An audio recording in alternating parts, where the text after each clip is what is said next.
Good evening, Lion fans from Toyota Stadium in Frisco, home of FC Dallas Soccer. Tonight, the Lions face the Frisco Liberty RedHawks, another formidable preseason opponent led by senior wide receiver Evan Stewart. I'm Bob Muty alongside Matt Hansen with Rebecca Padron behind the camera. Matt, Evan Stewart was featured in the September issue of Sports Illustrated, and he must be the real deal. Yes, sir. Quite possibly one of the most highly touted prospects that Greenville has faced in recent years. Came into this year as the #1 wide receiver by ESPN in the 2022 class. Currently the #3 recruit in all of DFW by Dallas Morning News. Also the 5A state champion long jump competitor, and also a member of the state champion mile relay of Frisco Liberty. So no lack of talent there, and he was also previously committed to UT, has reopened his recruitment to get a few more campus visits, so I don't think we're going to see him slow down and be too laid back tonight, with this one. If Sports Illustrated did an article on him, I figure he must be pretty good. I would say so. So I think we're in for a treat just to watch him. Our defense will definitely have to be prepared. Couple more RedHawks to watch for our quarterback Keldrick Luster and linebacker Daniel Ajayi. That name may sound familiar since brother Jay Ajayi played running back at Boise State and in the NFL. Matt, what more can you tell us about those two guys? Yeah, Daniel got that bloodline. I mean, anytime you have NFL talent in the family, you play to a higher expectation, and he's a kid that has that attention and ability to go have that same resources as his brother had. Now Keldrick Luster is a really special quarterback. Keldrick actually commandeered the Liberty RedHawks last week to a late touchdown and 2-point conversion that actually won the game for the RedHawks over the Reedy Lions last week. So again, a kid that does a good job managing the game, leading his team. So again, between these weapons that we see offensively, defensively, I believe the Lions are in for a challenge tonight. Yeah, 50 points, 50-49, they beat Reedy last week. That was an 85-yard drive that Luster engineered to win the game, and allegedly he reached his arm across the goal line for the 2-point conversion to secure the victory. And he's only a junior, so I'm sure Coach Swinney will be happy to have him back again next year. Greenville will be without defensive tackle Dyshawn Grigsby tonight due to an ankle injury suffered in the first half of last week's game. Jalen Maps will slide over to tackle from defensive end, and Daniel Ortega will get his first start back from knee surgery at the end position. The injury bug hit the linebackers too, as Gage Blue has a minor knee problem and will be replaced by Justin Fisher. So Matt, the Lions will rely on the next man up tonight. Yes, sir. I mean, really, that's a great opportunity for a young team early in a non-district play to get opportunity for everybody. And that truly needs to be the approach. You just never know what could happen late in the season. Anybody and everybody has to be prepared and ready to perform. Well, Coach Duke is he's really happy about Ortega. He figures he's a pretty aggressive player, and unfortunately last year, due to the COVID, his elective surgery on his knee got postponed and he was late coming back. So we'll look forward to calling his number 44 tonight. Toyota Stadium is quite a facility. This is my first time here, but Matt, you've probably been here before as a Greenville coach. Sure have. Well, not even as a coach. I had the opportunity of playing here as a member of the 2008 McKinney Lions. We played Frisco Wakeland here, and really the stadium opened in 2005, so it was fairly new then. It used to be referred to as Pizza Hut Park, so now Toyota Stadium. 20,500, so I think we're going to be just short of a sellout crowd tonight there, Bob. But a cool place, a place that also is home to the National Soccer Hall of Fame, and you got every professional league there has a foothold in Frisco. So a really spectacular, cool opportunity for these young kids to play here, and really the closest thing to a playoff game we're going to get with Liberty being a by-district opponent. And for all we know, they could be a district champion after what we see this year, and we'll see. Coach said it might be a playoff matchup. later on in the season. That'd be great. Now, there's a national championship football game played here too, isn't there? Yeah, I believe so. Yes, sir. I think this is the home field for Sam Houston State and North Dakota State. You're right, but this is the home of the FCS. So the former Division I AA national championship is home here, and they played in the rain this year. Actually, South Dakota State was here. I had some great uncles that had the opportunity to come here, and they got rained on. So that was their welcome to Texas trip. But, well, I can understand why they've chosen this facility, because this is really, really, really special. Well, we're going to take a short break, and we'll be back with the starting lineups in 1 minute. Okay, Matt Hansen and Bob Muty back here at Toyota Stadium in Frisco. Let's take a look at the starting lineups, Matt, for the Lions, who will be wearing their all-gray uniforms with red piping. On offense, from left to right, at the L wide receiver is Jaquaylin Davis, number 14. At F, at the left slot position, is number 3, Micah Simpson. At left tackle is number 53, Andrew Molina Ibarra. At left guard is number 63, Luis Venegas. At center, number 52, Emiliano Portillo. Right guard, number 75, James Robles. At right tackle, number 77, Travis Bowers. At the right slot, the Z position, we have number 4, Zydarian Tyson. At the R, number 12, David Waller. At quarterback again, Joe Gali. Playing tight end in the H-back is number 7, Greg GEUS. And in the backfield, there'll be a combination of Atagus Johnson, number 2, and Hugh Pitts, number 24. Defensively at the left corner position, we have Micah Simpson, number 3. We have at the safety position, we have number 22, Jackson Cathy. At the free safety position, we have number 10, Joel Luna. At right safety, we have number 5, Isaiah Lowe. At right corner, we have Kadarian Johnson at number 8 at the right corner. Up front, we have number 44, David Ortega. Left tackle, we have number 54, Jalen Maps. Right tackle, number 74, Jaden Champion. And right end, Greg GEUS, number 7. At linebacker, again with those changes that have been made, number 37, John Fisher on the right side. And on the left side, number 55, Caleb Leha.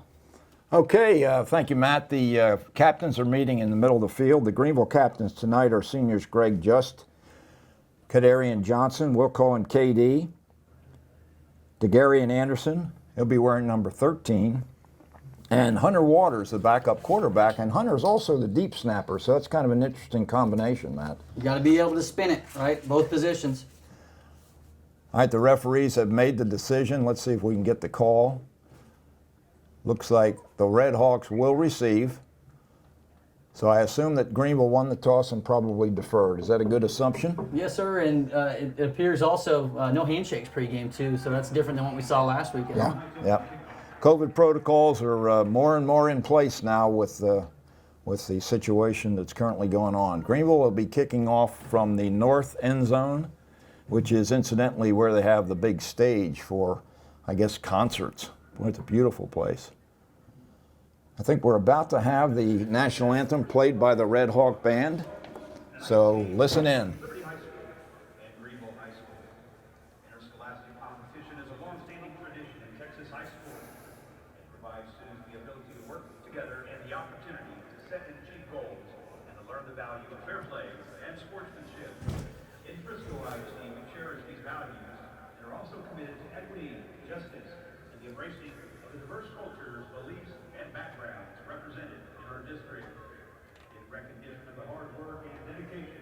Participants, including players, coaches, trainers, band and drill team members, and cheerleaders, we ask that you join us in a moment of silence in which everyone may indicate their support for the young people involved in tonight's contest.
Great job by the Red Hawk band. It looked like it's just a portion of the band down there. That must be like the ensemble, Matt. But, Looks like it. I mean, it looks like they split. They split with the group that's in the stands there. Nice touch for a moment of silence for the players. I kind of was anticipating it would have been for our fallen military over there in Afghanistan, but we certainly want to remember them as well. Sure. The shade from the press box, the home side, is beginning to encompass the entire field, and the few of the Greenville spectators who have kind of moved down low so they could catch a little bit of that shade, Matt. You might see them slowly migrate as that shade changes, right? A lot of people like to sit up high. I know my buddy, one of my riding buddies, Marv Du Bois, who happens to be Coach Duke's father-in-law, he always sits way up in the stands at the Greenville facility, which, as you know, is pretty far up. Oh yeah, that and all the other families. I think sometimes it's nice to get away from some of those other voices so the families can just be fans, right? Absolutely. Well, Archer O'Neill is typically our kickoff guy, and I'm looking down on the field to identify the players. Greenville once again kicking off to start the game. We'll see if Stewart is one of the deep backs to receive, and it looks like, is that number 5 or number 6 back there? Can you tell, Matt? We got number 5 here on our near 20 here. That'd be if we went to a pooch here, you might see number 5 get that ball. That's Evan Stewart. I don't think we're going to kick it to him, Bob. And here's the whistle. O'Neill approaches. It's a little bit deeper this time, down at about the 22-yard line where it's taken. Up the field, got some room, and up across the 40-yard line. Looks like number 28 for... 28. Yes, sir. Nice job of setting up the blocking scheme that time by the RedHawks on that kick return. Cartier Beverly there on that return. So again, look to him frequently on kickoffs tonight as we go back to that pooch throughout the evening. Lions have some work to do on defense. They had some problems with the speed of Chapel Hill last week. Lions in a 4-2-5 right here defensively. Keldrick Luster, who really looks like he's not your typical, prototypical quarterback, he throws this way, and he's got Stewart right off the bat. Stewart makes 2 really nice moves on the Greenville defense, and he's inside the 40-yard line of Greenville. Evan Stewart with his first reception. Just like that, and really a lot of cushion given there by Kadarian Johnson. I'm sure not willing not to get beat there, but still gives up a short slant just to start the game. I don't know what Luster's height and weight are, but I would guess he's about 6 foot and might weigh 200 pounds. He's really thick. Hands off. That's Jackson Frazier going up the middle for what's pretty close to a first down. As they continue to set that pass up, look to that draw. They go ahead and just drop that ball down there in the stomach of the running back just late, and we all commit to pass and able to pick up another gain of 8 here. Joel Luna up from the secondary to get in on that tackle. Looks like we're kind of double teaming Stewart here on the left side. We got trips right. Luster looks to the sideline for the play, and there's a penalty. It might be some movement in that offensive line. Yeah, that's going Frisco Liberty's direction there. They'll back up there. That's a big help to the Lions after two big gains on the first 3 plays of the game. Yeah, that'll bring about 2nd and 6 for the RedHawks. Yeah, this coverage that you're seeing over Evan Stewart here, number 5, is really like a bracketed coverage. So you got to have a high-low approach by your safety in your corner. Literally high-low with Isaiah Lowe on the low. Luster has a man wide open over the middle. Coming toward the near sideline is number 23, Cade McGarr. So with that adjustment to Evan Stewart, I mean, really a good call by the Liberty coaching staff there. That adjustment by our safety to move over and help with Stewart opens up the middle of the field there with only 1 safety high. And a well-delivered ball. I mean, it was right on the money. No huddle offense for Frisco Liberty. Similar to Chapel Hill, fast moving. Ball at the 9, 1st and goal. Man in motion. He takes the handoff, and he's pretty well stopped. Good job by the defense that time by number 5, Isaiah Lowe. Did a great job getting off the block. He slips inside, and most of the time you see those guys try to set edges, but he had the speed to get inside and make that play. Ball spotted at the 6-yard line, 2nd and goal from there. RedHawks started this drive at about their own 42-yard line. Luster so far 2 for 2 in passing, with Stewart being the first recipient. Now it looks like possibly Luster looked like he wanted to call time.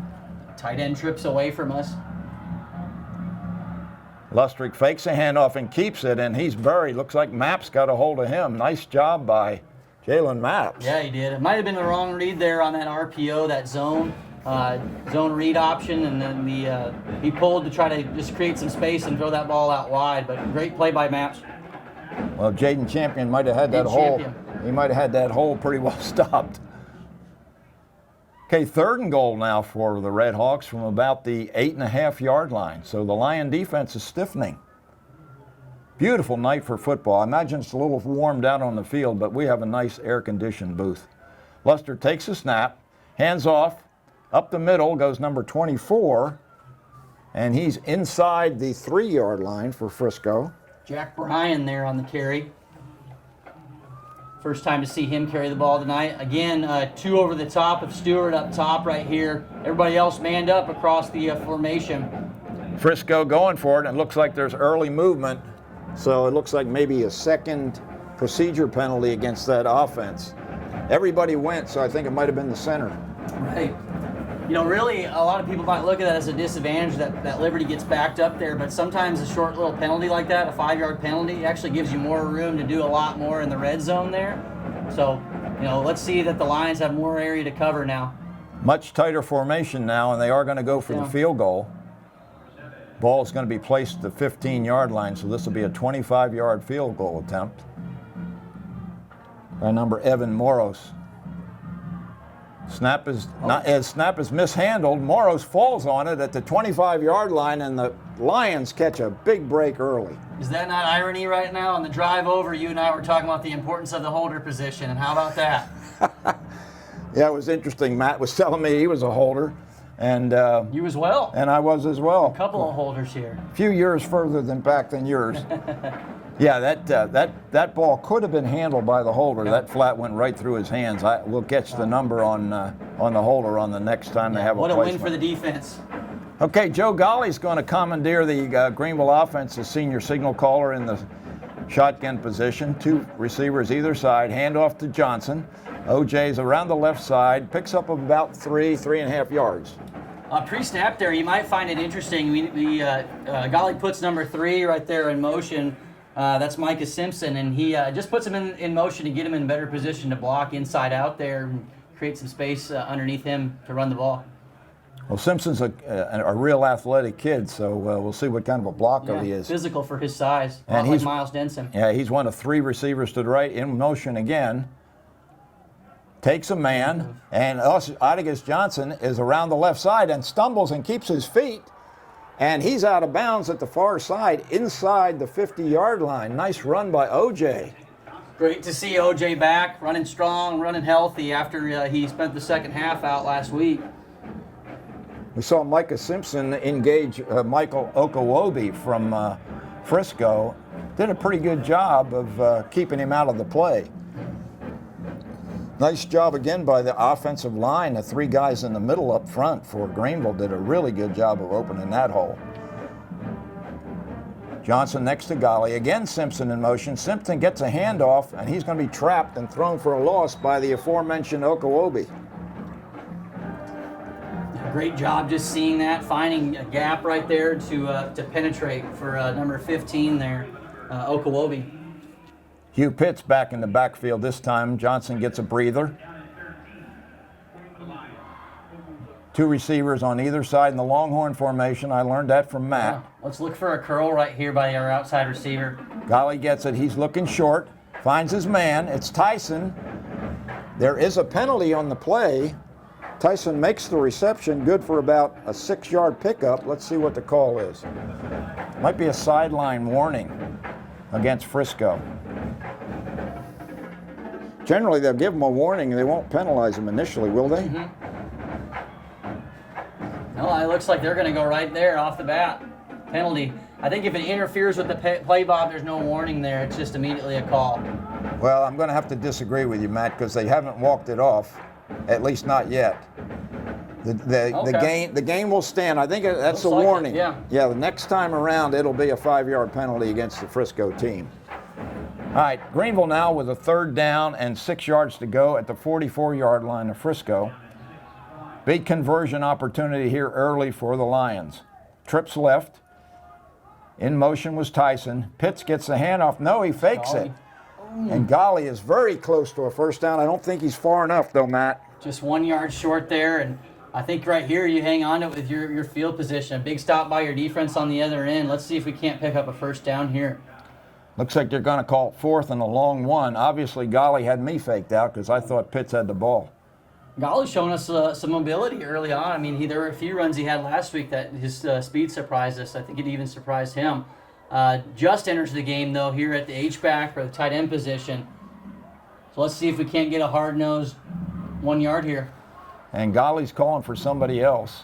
I don't know whether he's looking for a different play. Just confirmed the call. Timeout by Coach Duke there. Yeah, Coach Duke. He's not happy with the fact that they're having to call a timeout, but this is a critical down at 4th and a yard and a half. Looks like Golly didn't quite get the call or wasn't quite sure about the play and was looking to the sideline for confirmation, but you can't afford to get a delay a game there, so good timeout by Coach Duke.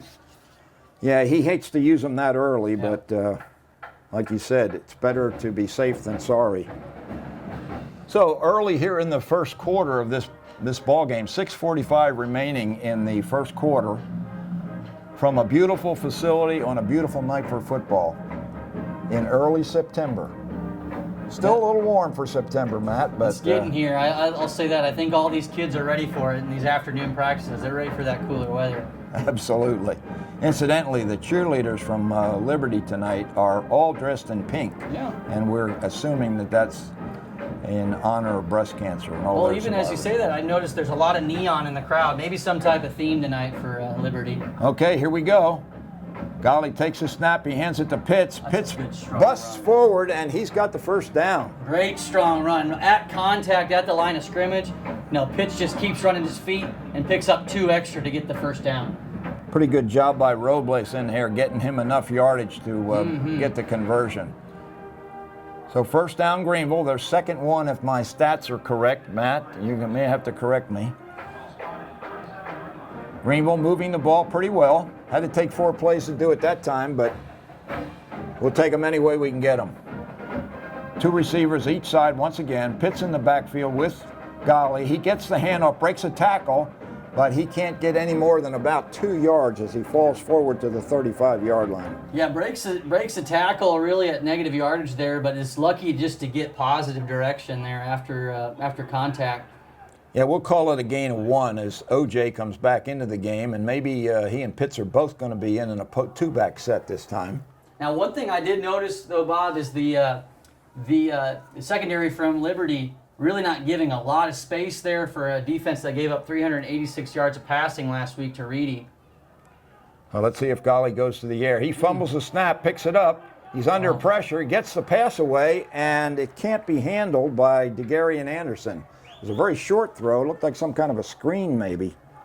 Yeah, he's able to get it off there and save a loss of 5 there. At the same time, though, a dangerous extra throw there late. Snaps are so important. They got to be accurate in the shotgun formation.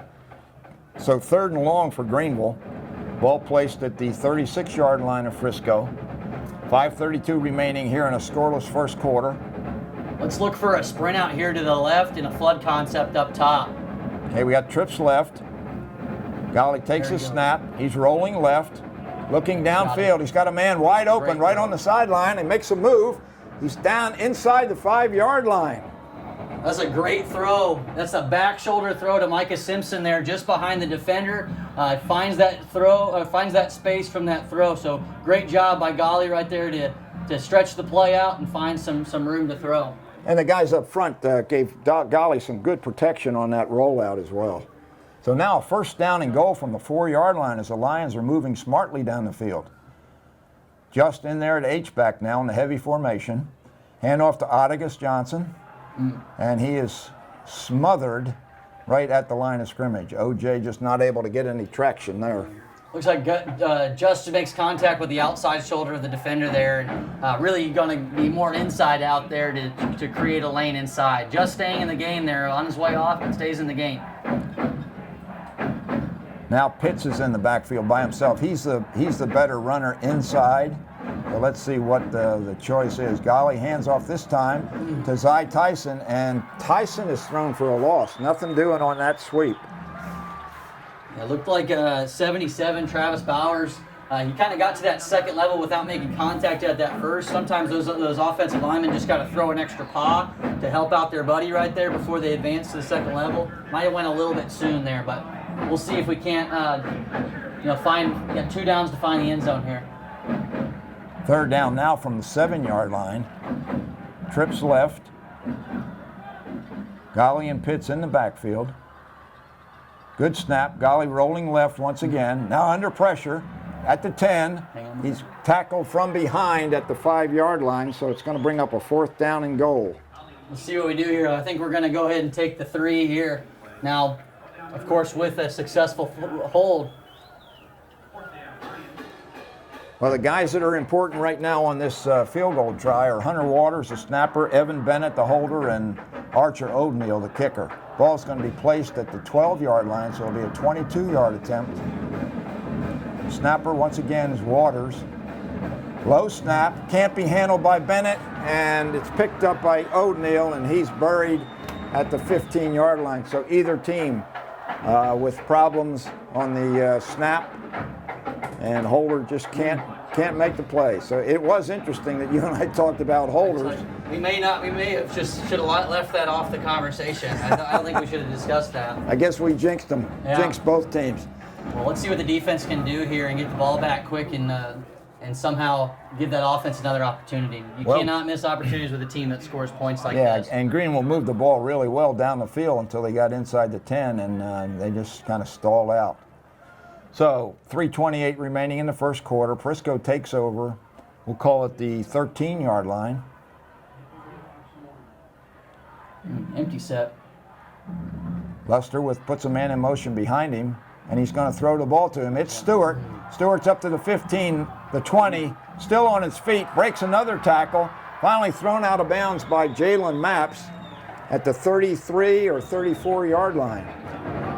Yeah, I mean, Stewart's not the heaviest set kid, but I tell you what, he bounces off of tacklers there, and if you give up prematurely as a defender there, he's going to go get what he can. And that's exactly what happened with Ortega. He had his hands on him, and Stewart just broke the tackle and got another 10 yards. So it's a first down at the 32-yard line of Frisco. Keldrick Luster calling the signals. He's got Carter Beverly in the backfield with him. Stewart flanked in the slot to the left. 2 receivers either side.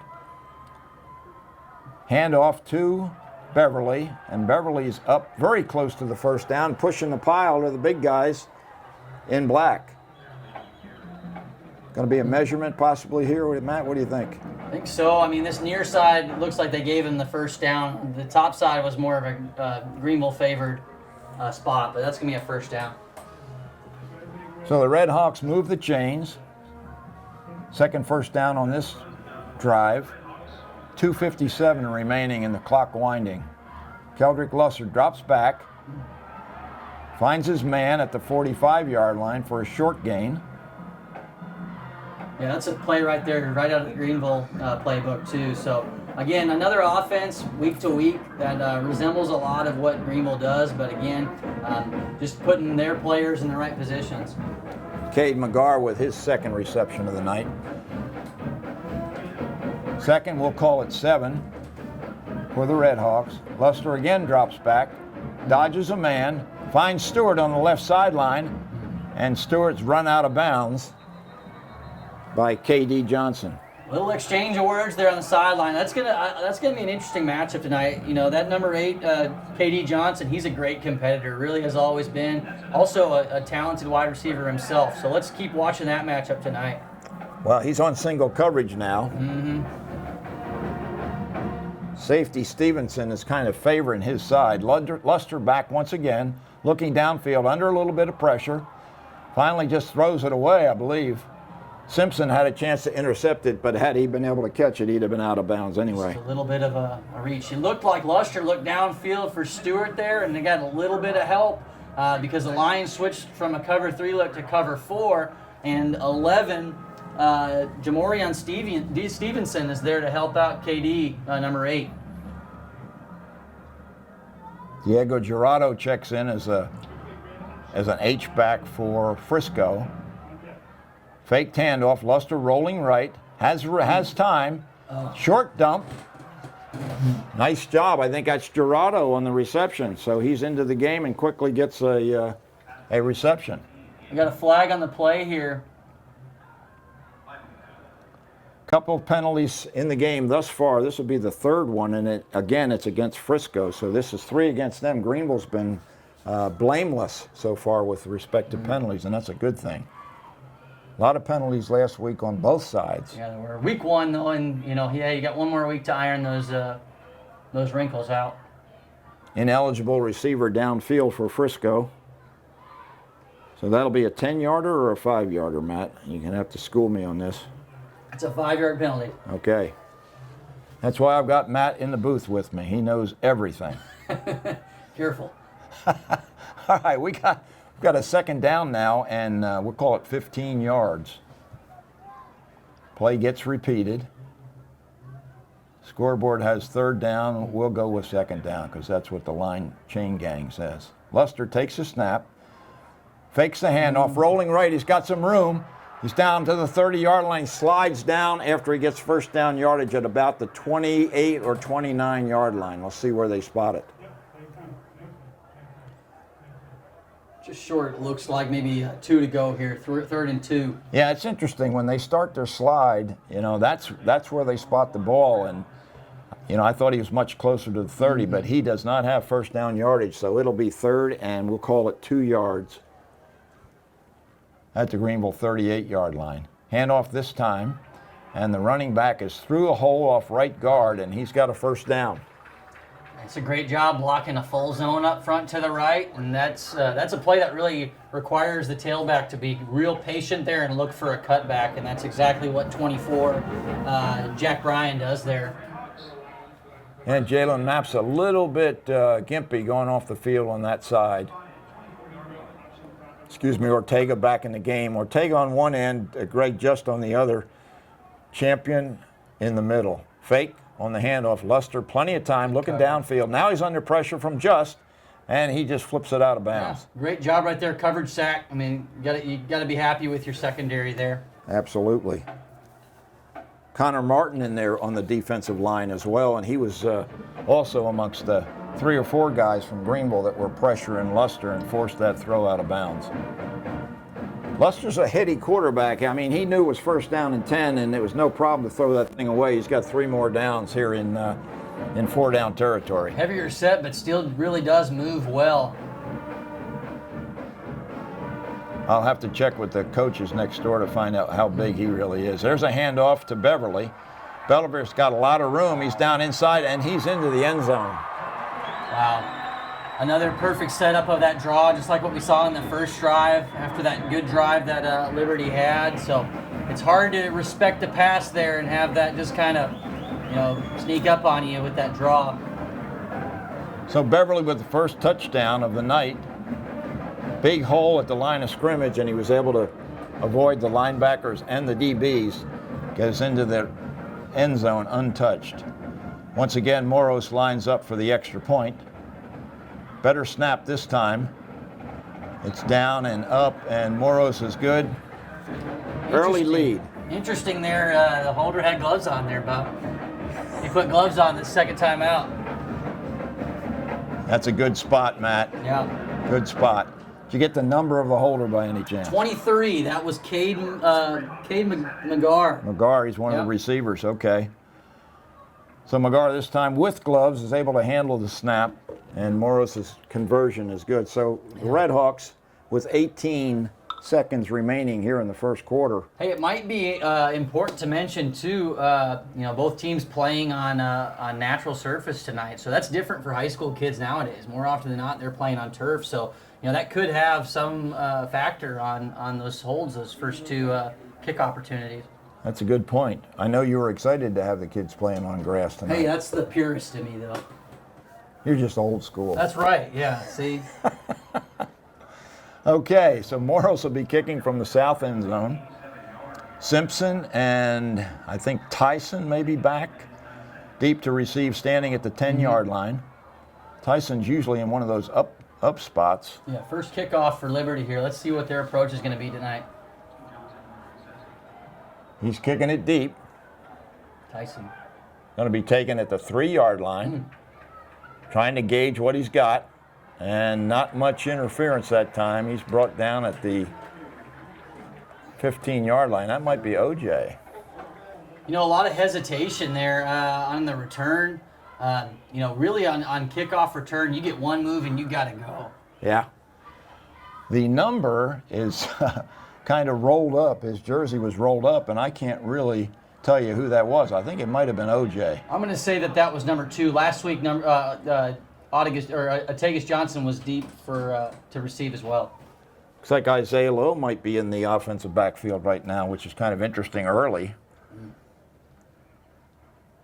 That might be Johnson. That's yeah. John. OJ now around the left side, breaks a couple of tackles, breaks another one, and gets pushed forward very close to the first down marker. You might not be able to make out his number, but when he runs, you can tell it's him. That was Chika Ugo who just helped OJ get close to the sticks. So second down, we'll call it a foot, unless they're going to measure. And that is the end of the first quarter. 7-0, Liberty's RedHawks lead the Greenville Lions. We'll take a short break and be back with the beginning of the second quarter. Wide open, Micah Simpson on the near sideline. Simpson makes a move, crosses back across the field. He's down to the 25, the 20, the 15. Another move, and he's hornswoggled and thrown out of bounds at the 10-yard line. A lot of room to run for Simpson there, but let's just say, again, that's that state championship track speed that tracks him down. But wow, what a great job. Yeah, Joe Golly there too to sell. He kept that ball in Pitts' stomach a long time. Finds Simpson out wide. Yeah, I fully expected that Simpson would run away from everybody, but he clearly was run down once, and when he cut back, he was run down again. But great throw by Golly and a nice conversion to Simpson. All right, 1st and 10. We'll call it the 10-yard line. Hand off to Pitts, breaks one tackle, breaks another tackle. He's very close to the goal line. They're going to mark it at the 1. Just short there. Hey, it looked like the Liberty defense there lined up late. Like there was some confusion in the secondary. Might have had something to do with that big game, but a strong run by Pitts. Well, maybe Golly saw that and quick snapped it. Could have. Greenville now trying to even up the score here. 2nd and 1 at the 1-yard line. Tyson started in motion. Pitts gets the handoff, and he is barely into the end zone, but they all count, Matt. That's right. That's exactly it. That's a great drive right there. Way to respond after a touchdown by Liberty. Great job by the Lions. So Joe Golly to Micah Simpson, a big play on this drive, and then Hugh Pitts finish it off. The June Bugs gets second or third touchdown this year? I know he had at least one last week. I think he and OJ both had one last week. Okay, late onto the field, one of our blockers. Now Evan Bennett will take water snap and hopefully get a better result for O'Neal. Snap was good, the hold was good, and the kick is good. So it's a tie ball game, Matt, with 11:07 remaining here in the second quarter. Yeah, Pretty nice answer. It's hey, I'll say this: a week after getting big played by Chapel Hill, it's nice to have our own big play opportunity there too. I tell you what, you kick a field goal here, that poor ball boy. I mean, that stage, that concourse they have down there, that ball, it's like a quarter mile for that kid to run and go track it down. Yeah, they've got a huge tarp that runs from on the sideline, both sidelines, runs from the 25 to the 10. And it's, I guess they figure sometimes it might get wet down there, and that tarp is allowing the cheerleaders to keep their socks and shoes nice and clean. And there's a kicking net down there and a couple of benches that they kind of put in a V formation. Yeah, too much traffic. I mean, you're going to kill all that grass. So nice surface like this. And I'll say this, that surface is immaculate too. I mean, it's like playing on carpet, but it is natural and soft and really safe for the players too. Again, another reason why I like the natural stuff. And this whole area is a mecca for soccer. I mean, the soccer fields around this particular complex are just amazing. Here's Archer O'Neill's kick. It's a short one.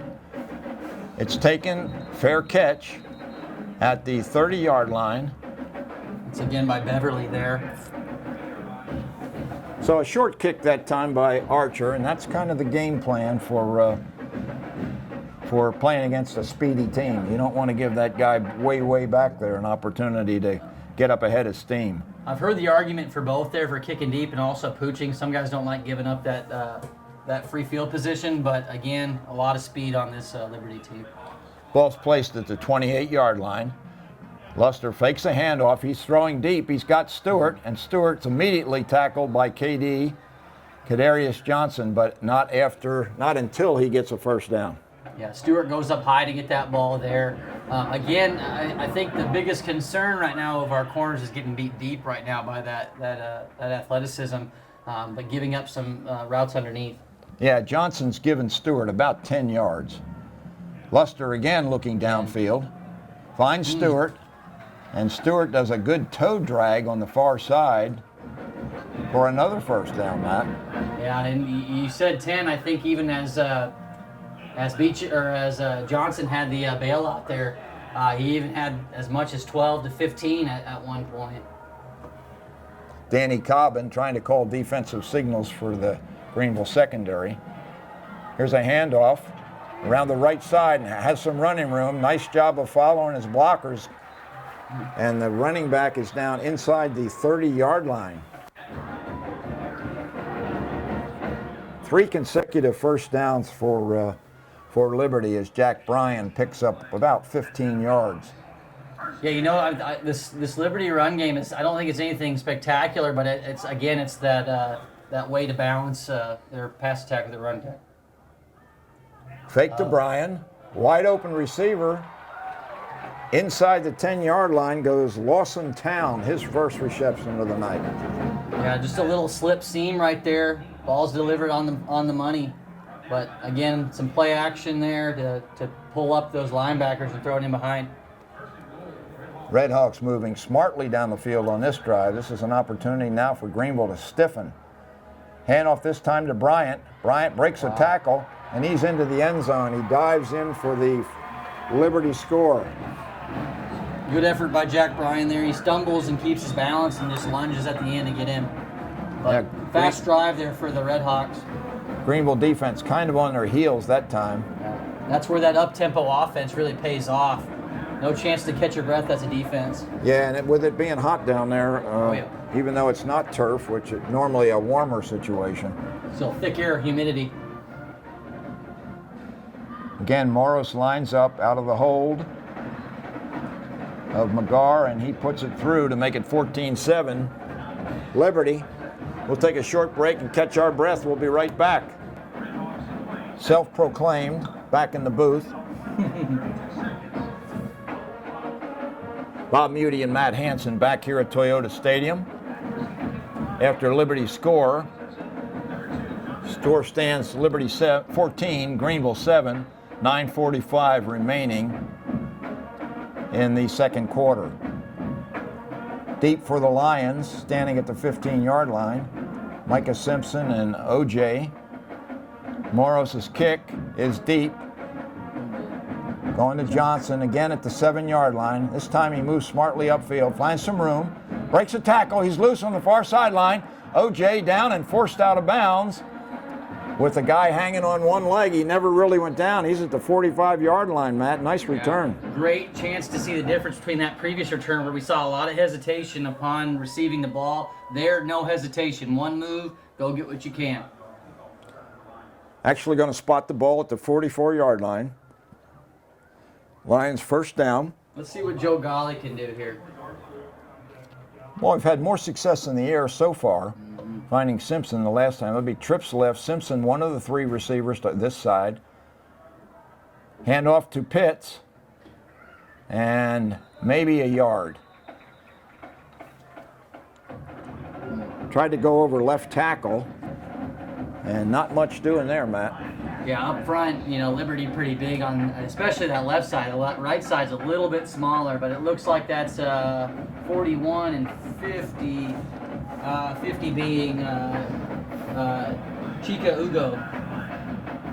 Joe Golly standing at his 40, looking left. Now he throws it up, an ill-advised throw, and it's intercepted. Joe Still down here.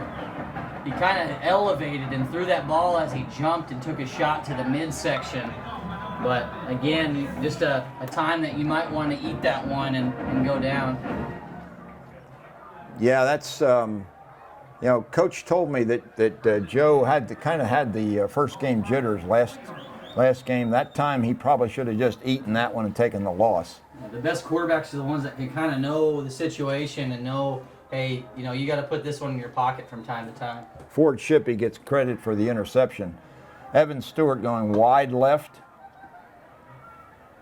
Keldrick Luster, junior quarterback, looks right. Finds his man, and a nice tackle there at the 48-yard line by Micah Simpson, just short of first down yardage. Yeah, quick completion over there to number 3, Preston Urbine. And again, the cushion that we're giving us at the corner position, you're going to continue to attack underneath. 2nd and 2, ball at the 48. Keldrick Luster. Hands off. Up the middle goes Stewart at the running back position. No, check that. That's Jackson Frazier. Frazier wears number 6. Stewart wears number 5, and it's sometimes difficult to tell the difference. Yeah, tight end was set away there, same side as the back. Tight end comes across the formation, nearly runs even into the tailback, so good timing in the backfield by Liberty. Frazier looks like he's pretty quick, Matt. He got into that hole in a hurry. Another first down for Liberty. Luster fakes. He's looking deep. Stewart's back there. Oh, and all kinds of interference that time. Oh, boy. That's one of those times when discretion is the better part of valor. And all over the receiver, Evan Stewart, right inside the 5-yard line. And in the pros, that would be a spot foul. Right. But in high school, it's a 15-yarder? Really saves a touchdown there. So, you know, I understand, you know, it's a difficult play for that corner, and he's kind of beat out of position. I thought he was in good position to make a play, but I think he just got there a little soon. So you take a 15-yard penalty there, but you don't give up a touchdown. Yeah, I don't think he realized he was in as good a position as he was. That was KD over there on the coverage. Looks like who's entered the game there now? Looks like number 12. That's David Waller. So Waller on the far side, Stewart not on the field. There's a quick out. The receiver that time, Urbine, went down and out. And it looked like there's a flag on the play. This might go against the Lions. Did you see a roughing penalty, Matt? Let's see what the call is there. I didn't even see the call there. I'm hearing the crowd right here saying you can't do that, so I'm going to guess that might have been a little extra contact on the quarterback late after the ball was in the air. Yeah, I think somebody flattened Keldrick Luster pretty good, and it was late. Now it looks like, all right, looks like as Stewart comes back in the game, Johnson's still on the sideline there at corner. I thought that was going to be the matchup to watch, but Waller stays in the game and Lowe over to help him underneath. So they're double covering Stewart once again. So another first down. This is one via penalty. Low snap. Luster does a good job picking it up. The running back is up the middle. That's Jackson Frazier. And Caleb Leha is dragged into the end zone for yet another touchdown for Liberty. Again, a little a read option there, and you get a tunnel screen up top that might have to keep the Lions honest out wide. Pretty athletic play by Luster to pick that thing up. Looked like a shortstop on that one, and he got it up quickly and got it into Frazier's stomach, and Frazier took care of the rest. His build more like a catcher, maybe. The kick by Moros hits the upright. No good. And is no good. So the score remains Liberty High School's RedHawks 20, Greenville's Lions 7. We'll take a 30-second break and be back for the kickoff. Okay, Evan Moros for Liberty, placing the ball at his 40-yard line, kicking from our left to right. David Gish is getting regular updates, score updates from Matt Hansen, my sidekick over here. Yeah. David, we're glad you're listening. Of course, you're not getting the direct feed tonight. This game is being recorded and will be shown again on Monday. Away games this year will be recorded. The home games will be live streamed. Moros approaches. Guys were offsides, no penalty called. Ball comes down to Simpson here on the near side. Simpson breaks a couple of tackles and pushes his way beyond the 30-yard line. Still able to get what he can there. One thing that the viewers at home might find interesting too there is on the kickoff you see some of the Liberty coverage men, they kind of loop in behind, and what that does is that throws off the assignments of the receiving team, blocking assignments, so you have to kind of renumber as the play happens. Only a coach would see something like that. Well, something you prepare your kids for. I'll say this. I mean, we don't give enough recognition to the junior varsity. They do a great job being a scout team. Yeah, they Monday through Thursday. Lost a tough one last night, 20-14, at T.A. Cotton Ford Stadium. Okay, they're going to spot the ball right at the 25-yard line of Greenville, 1st and 10. 7:39 remaining. The Lions trail 20-7. Joe Golly. Zy Tyson takes the handoff. He was in motion. Tyson's a pretty big guy, long drink of water, and he moves it forward about 4 yards. Good carry there by Zydarian Tyson. Good positive yardage on 1st down for the Lions, who really need to try to get an answer here.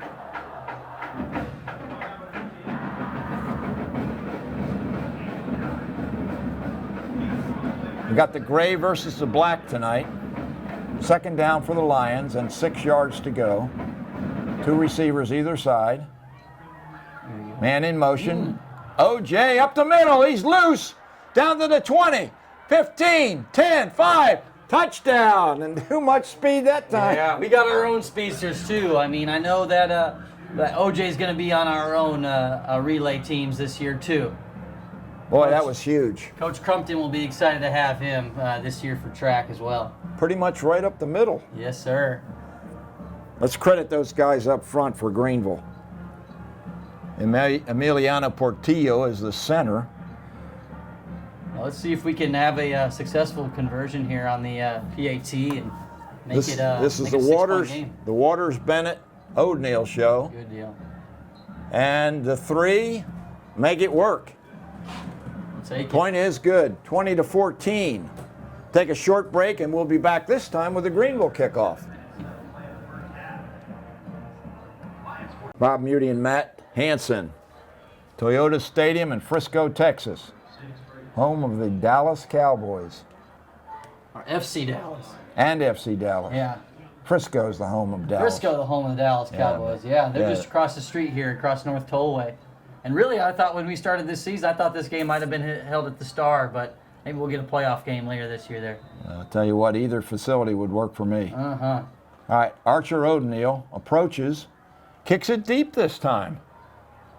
And a fair catch is called for. That's interesting.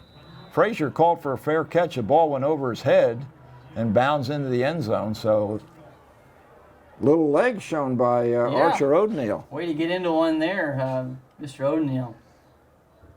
So it's nice to mix in that deep kick from time to time. You know, you get a receiving team that starts to kind of get lulled to sleep by the pooch, and you sneak one over their heads.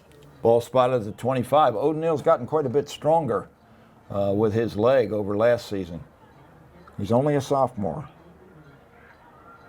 I checked that. He is a junior. All right, new quarterback.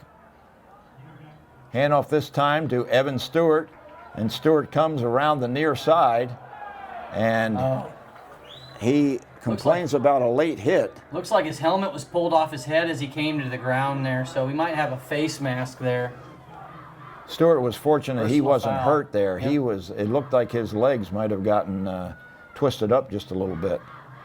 Found it interesting there is that Stewart takes the handoff there, but we still have a bracketed coverage on the receiver up there to the left. I don't know if we were misaligned and not really aware of where Stewart was on the field at that time. Well, a big gain for Stewart, and then the 15-yard penalty on top of it moves the ball to the Greenville 48-yard line. First down.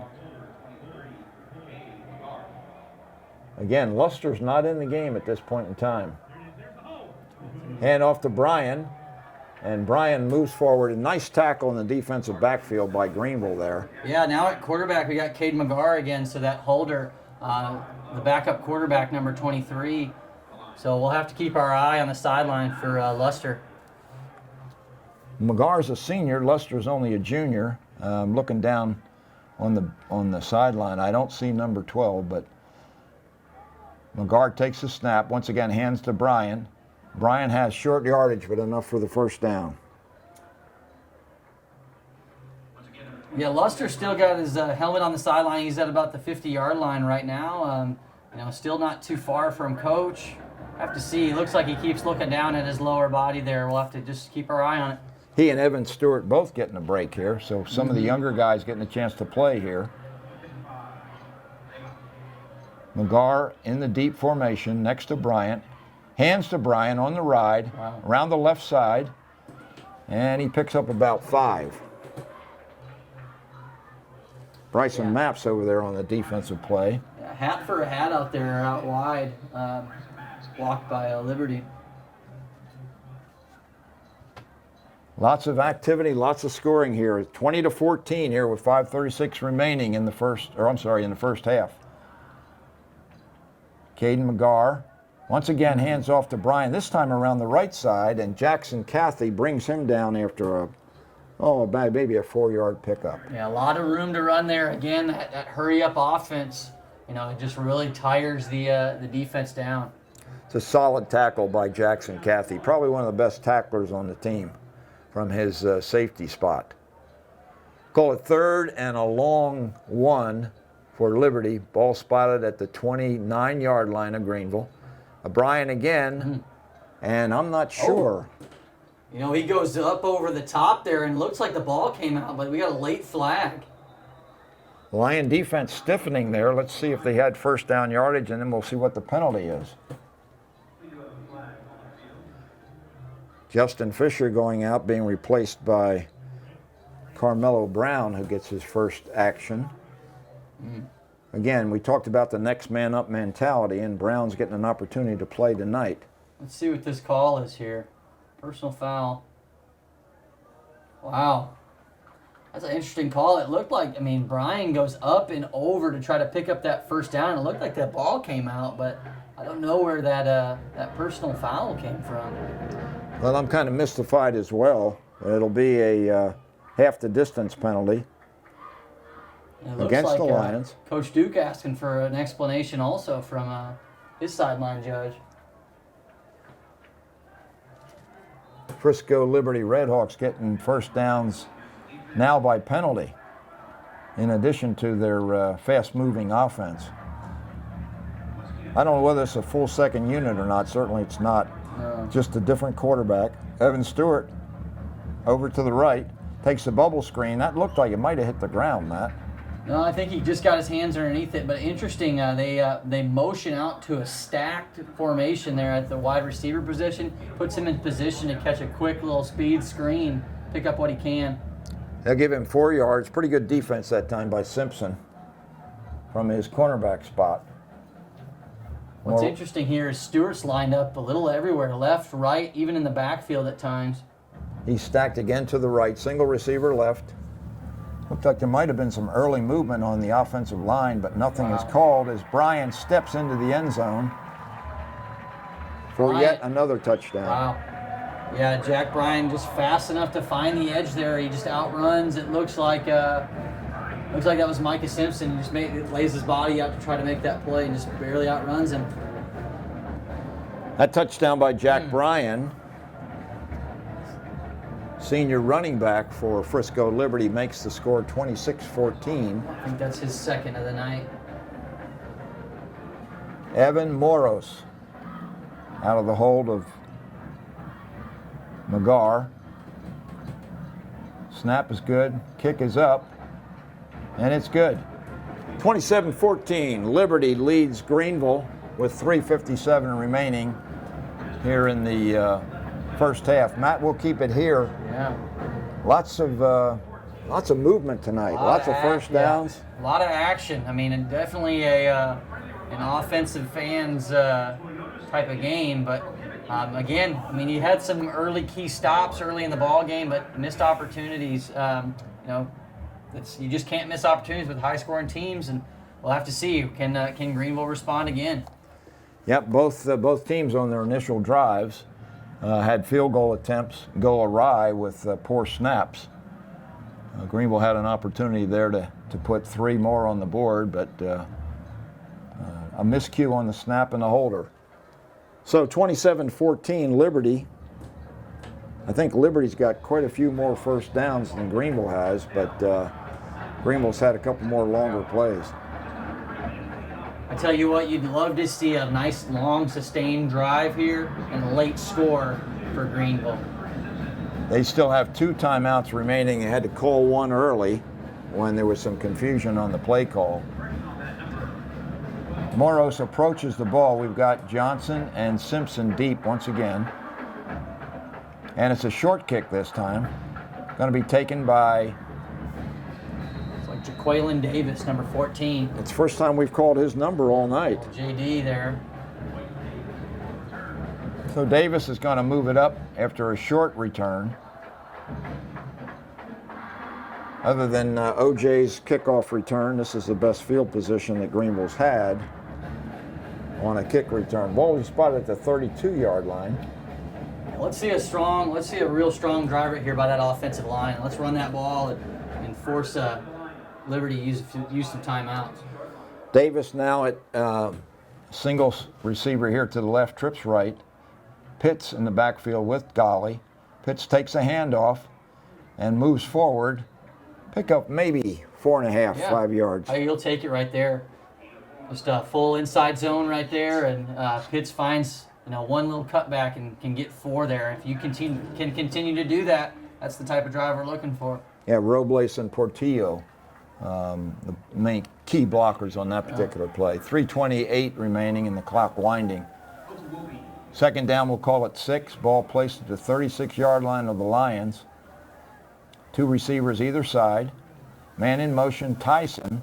Fake handoff to Pitts. Throw out here to the near side. First down yardage. Yeah. Hey, a great job right there by, I believe that's Jaquaylin Davis. Again, jersey kind of just wrinkled up there.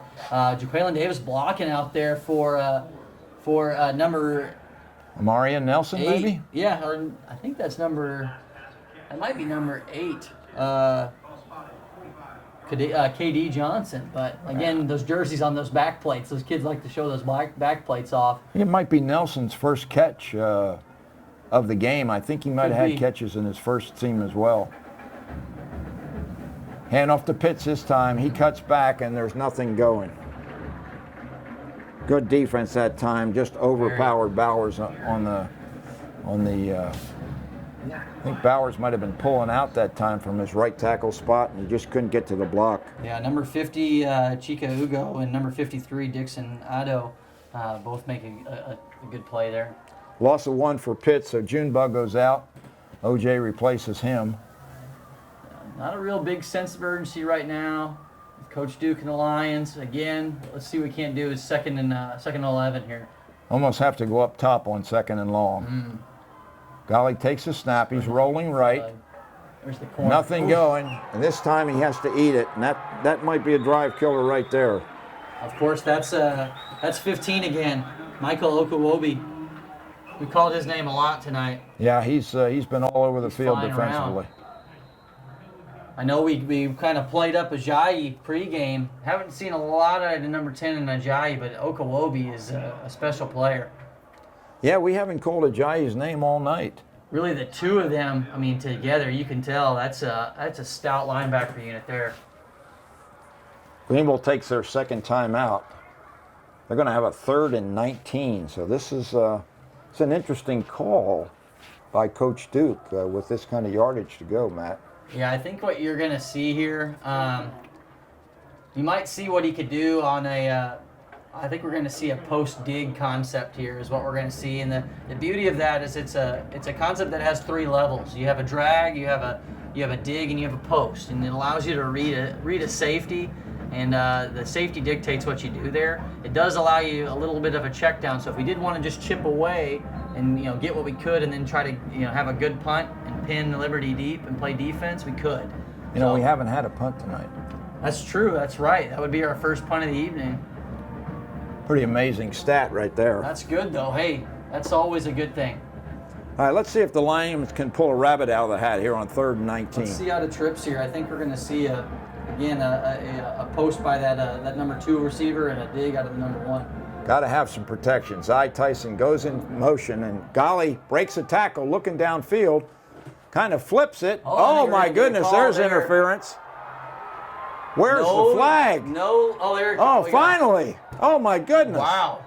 On the far side, a clear interference as the receiver was absolutely mugged. And no flag. The official on this side of the field threw the flag late. A very late flag. And I don't know. I'm very interested to see the call here because the Liberty coaching staff was clapping as the flag was thrown. So I have no explanation for that. Well, now the Lions are clapping. I think that the intended receiver might have been Jaquelin Davis over there, but he was clearly interfered with to my way of thinking. Shoot, the only thing I could think of is maybe that flag on that far side got stuck in a pocket or something, and it felt like the official on our side had to throw the flag, but my goodness. Well, the referee is moving to a no flag. Wow. No, wow. That's incredible. That's unbelievable. I mean, that's just as much contact as what we saw on Stewart in the Liberty drive before. I'm just incredulous. That's amazing. How in the world is that not interference? Yeah. And now the chain gang is moving the chains. We haven't even had an opportunity to put now they're moved the change to like it's a first down for Greenville. No, it doesn't. I think they left it looks like the down marker was left at the spot of the ball, but then we have. Yeah, there we go. How can it be? Wasn't that 3rd down? What? No, sir. That was a.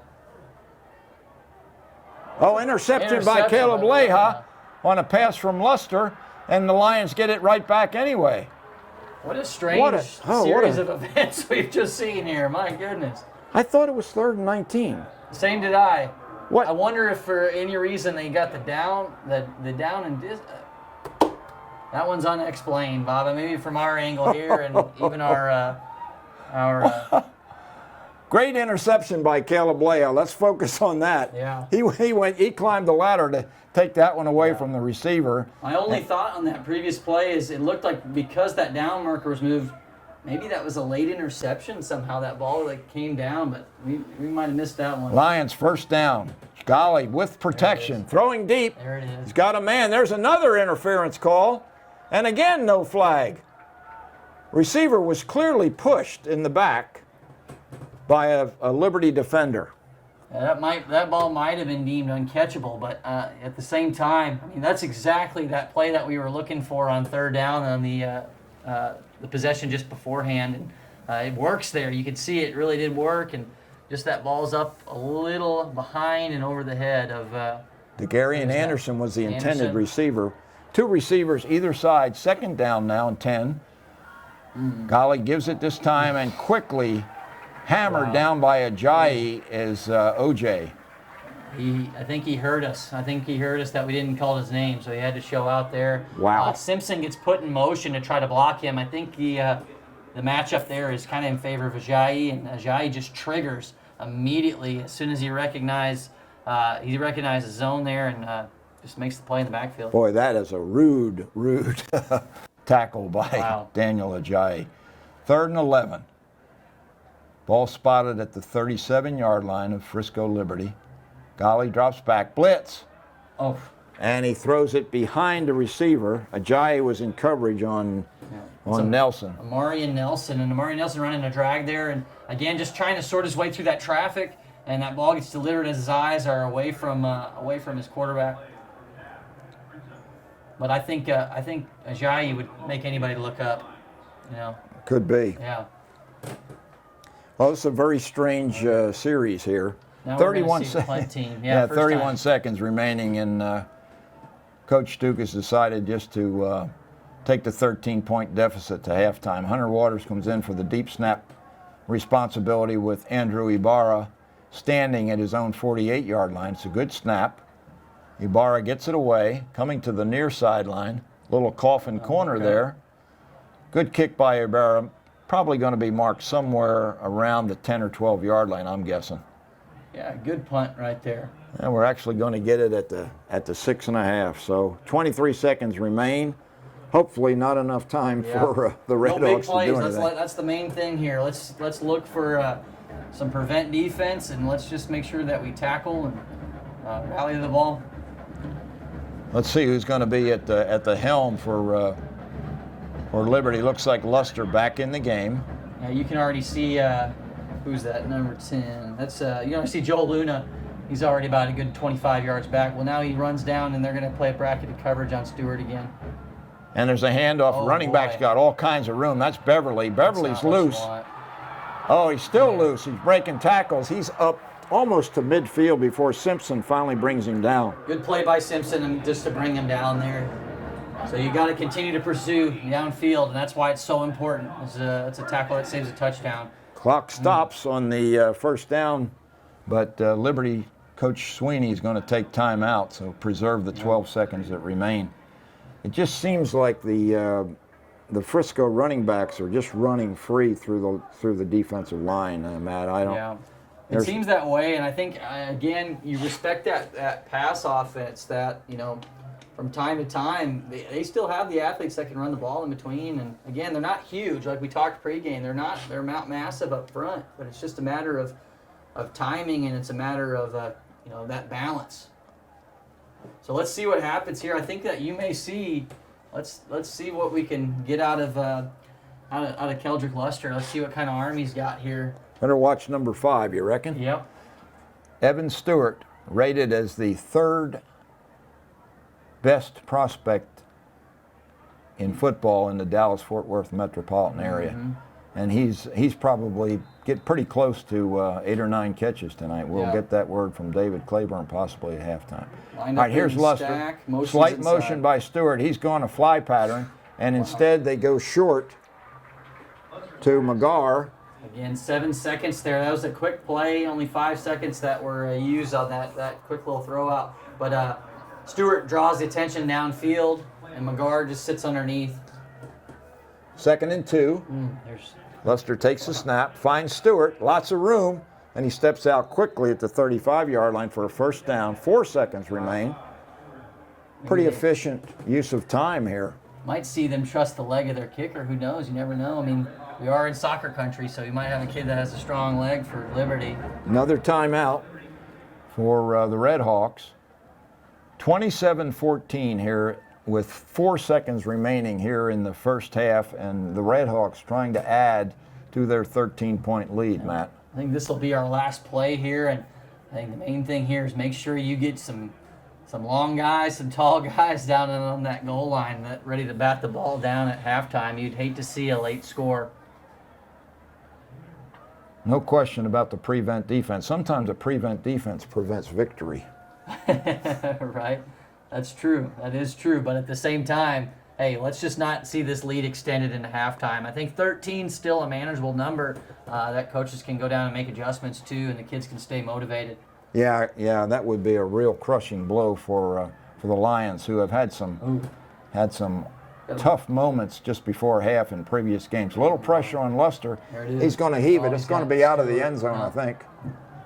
Okay, Strong arm, but that was an interesting formation right there. A bunch of strips right there, but a good combination of routes.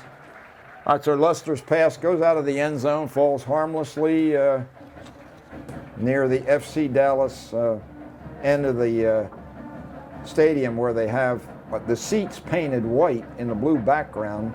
FC Dallas. That's pretty chilly. Pretty chilly. Cool. Also, you might want to know that the National Soccer Hall of Fame is right here in our neck of the woods here in Frisco. All right, 27-14 is our score. Frisco Liberty RedHawks over the Greenville Lions. We're going to take a 2-minute break, and we'll be back with the Greenville Band and the Flashes. We'll be right back.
Major Juliana Estrada, daughter of Liliana and Francisco Estrada. Major Trinity Morrison, daughter of Michelle and Ronnie Welch, and Lauren and Jason Morrison. Major Alana Rector, daughter of Natalie Ziegler and Derek Gordon. Major Holly Wright, daughter of Stacy and Justin Wright.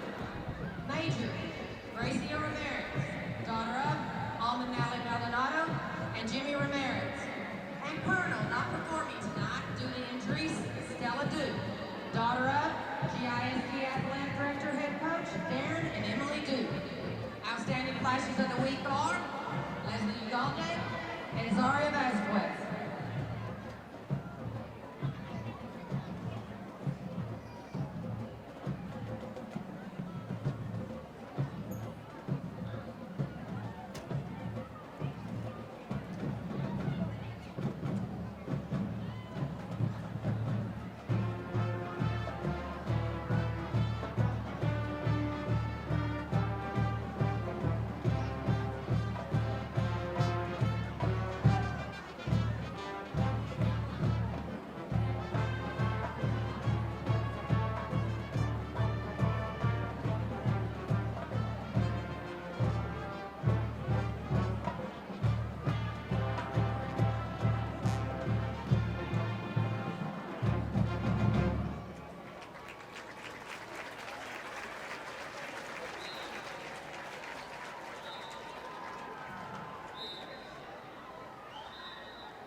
The Flashes have just entertained you with their traditional eye kick and are now featured in a pond as the band plays the horse.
Good evening, ladies and gentlemen. For tonight's Line Pride Band's performance, please help me welcome them to the field. The Line Pride Band is led onto the field under the direction of drum majors Marilyn Wright, Sebastian Gonzalez, and Sydney Sadler.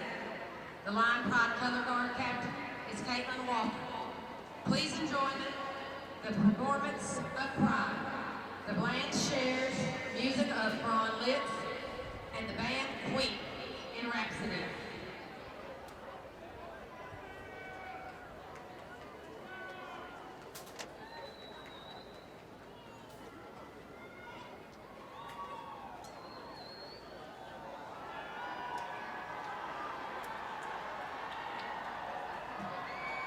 Section of the week on the Maritimes. Angela Cordelia is band member of the week.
Okay, Bob Muty back here with David Claiborne, our guest from the Greenville Herald-Banner. David is probably one of the old-fashioned statistical guys. He keeps his records by paper and pencil, and I understand you had a little trouble keeping up last week. What about this week? Well, last week was one of those wild games. I mean, they had me rocking and rolling from the first play of the scrimmage. I felt like I was playing catch-up the whole game. This game, I've been on top of it. And, Good for you. but a lot of people do this on the computer. I still do it. I have an old-fashioned stat sheet, and I do a running total. What I do is if the running back runs for 3 yards on the first carry and he runs for 10 on the second, I write down 13 instead of 3 and 10. So at the end of the game, all the stats are added up. I just There you have go. to add up the totals. Yeah. I learned that trick way back when from a guy from Tyler. It was a stringer for the Morning News and the Times Herald and the Tyler Morning Telegraph. My where I learned goodness. that from. You want to hear some stats? I sure do, and I think our listeners do as well. Okay.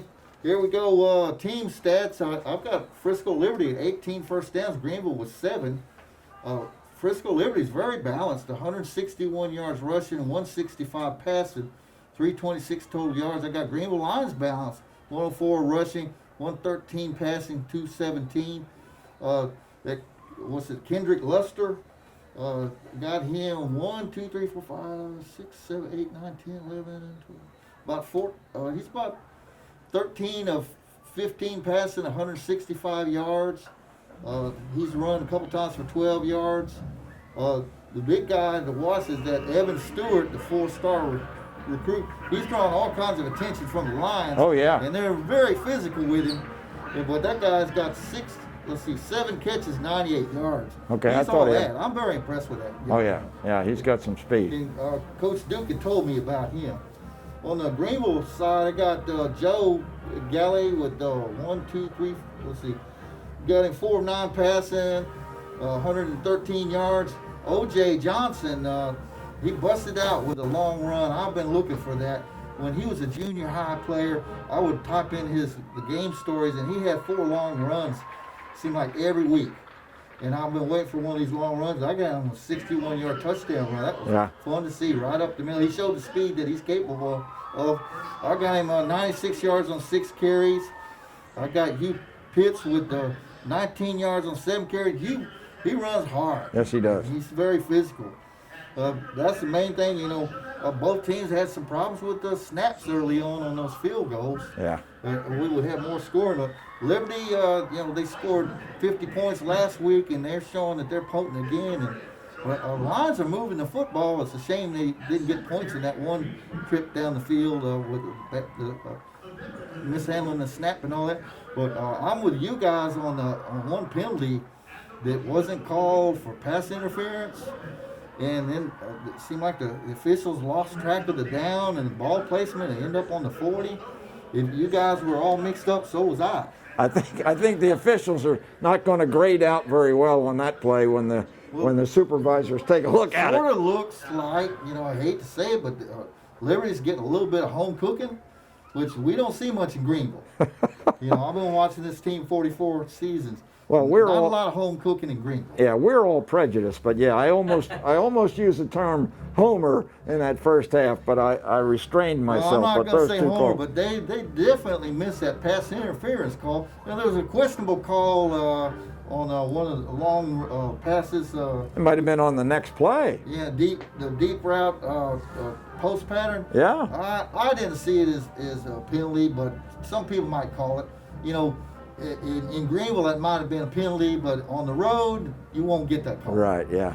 But I knew when those officials on that one call over there on the sideline, when they huddled that long, I said, they're going to talk this guy out of this penalty. Well, the flag came from this side of the field when it looked like there was interference on the far side of the field. Well, I saw the ball go up, and I saw their guy tackle the Greenville Lion guy. Yeah. And he had no chance to catch the ball. No. If that's not interference, I don't know what is. But Well, there's always, interference calls are always questionable, and it can go either way. That wasn't questionable. That was no doubt. I don't know why they didn't call that. well, you know what? you and Matt and I, neither one of us have a striped shirt on. So Hey, I don't know about you, mine are gray. Well, to be honest, I've never called a game, and no, neither have and I I. don't have any desire to call a game. And I'm a bench jockey like all of us, and think, oh, that's a. But you know what I've learned to do through the years is not try to get too biased when you're watching the play and the game. Yeah. And, you know, I like Greenville to win, but I'm watching the game and trying to see how it really is, and not cry foul when it's not foul.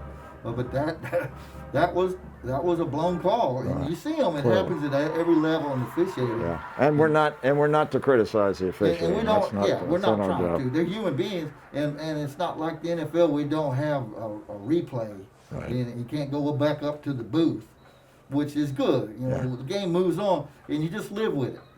But it happens, and I've seen a lot of games through the years, and I've seen missed calls, and it just happens, and you just got to adjust to it, and you can't let one blown call blow your whole game. Tell our listeners how long you've been calling or writing up Greenville football games. I've been writing them up for 44 seasons, starting in 44 1979. seasons. The first game was Greenville at Tyler Lee in Rose Stadium.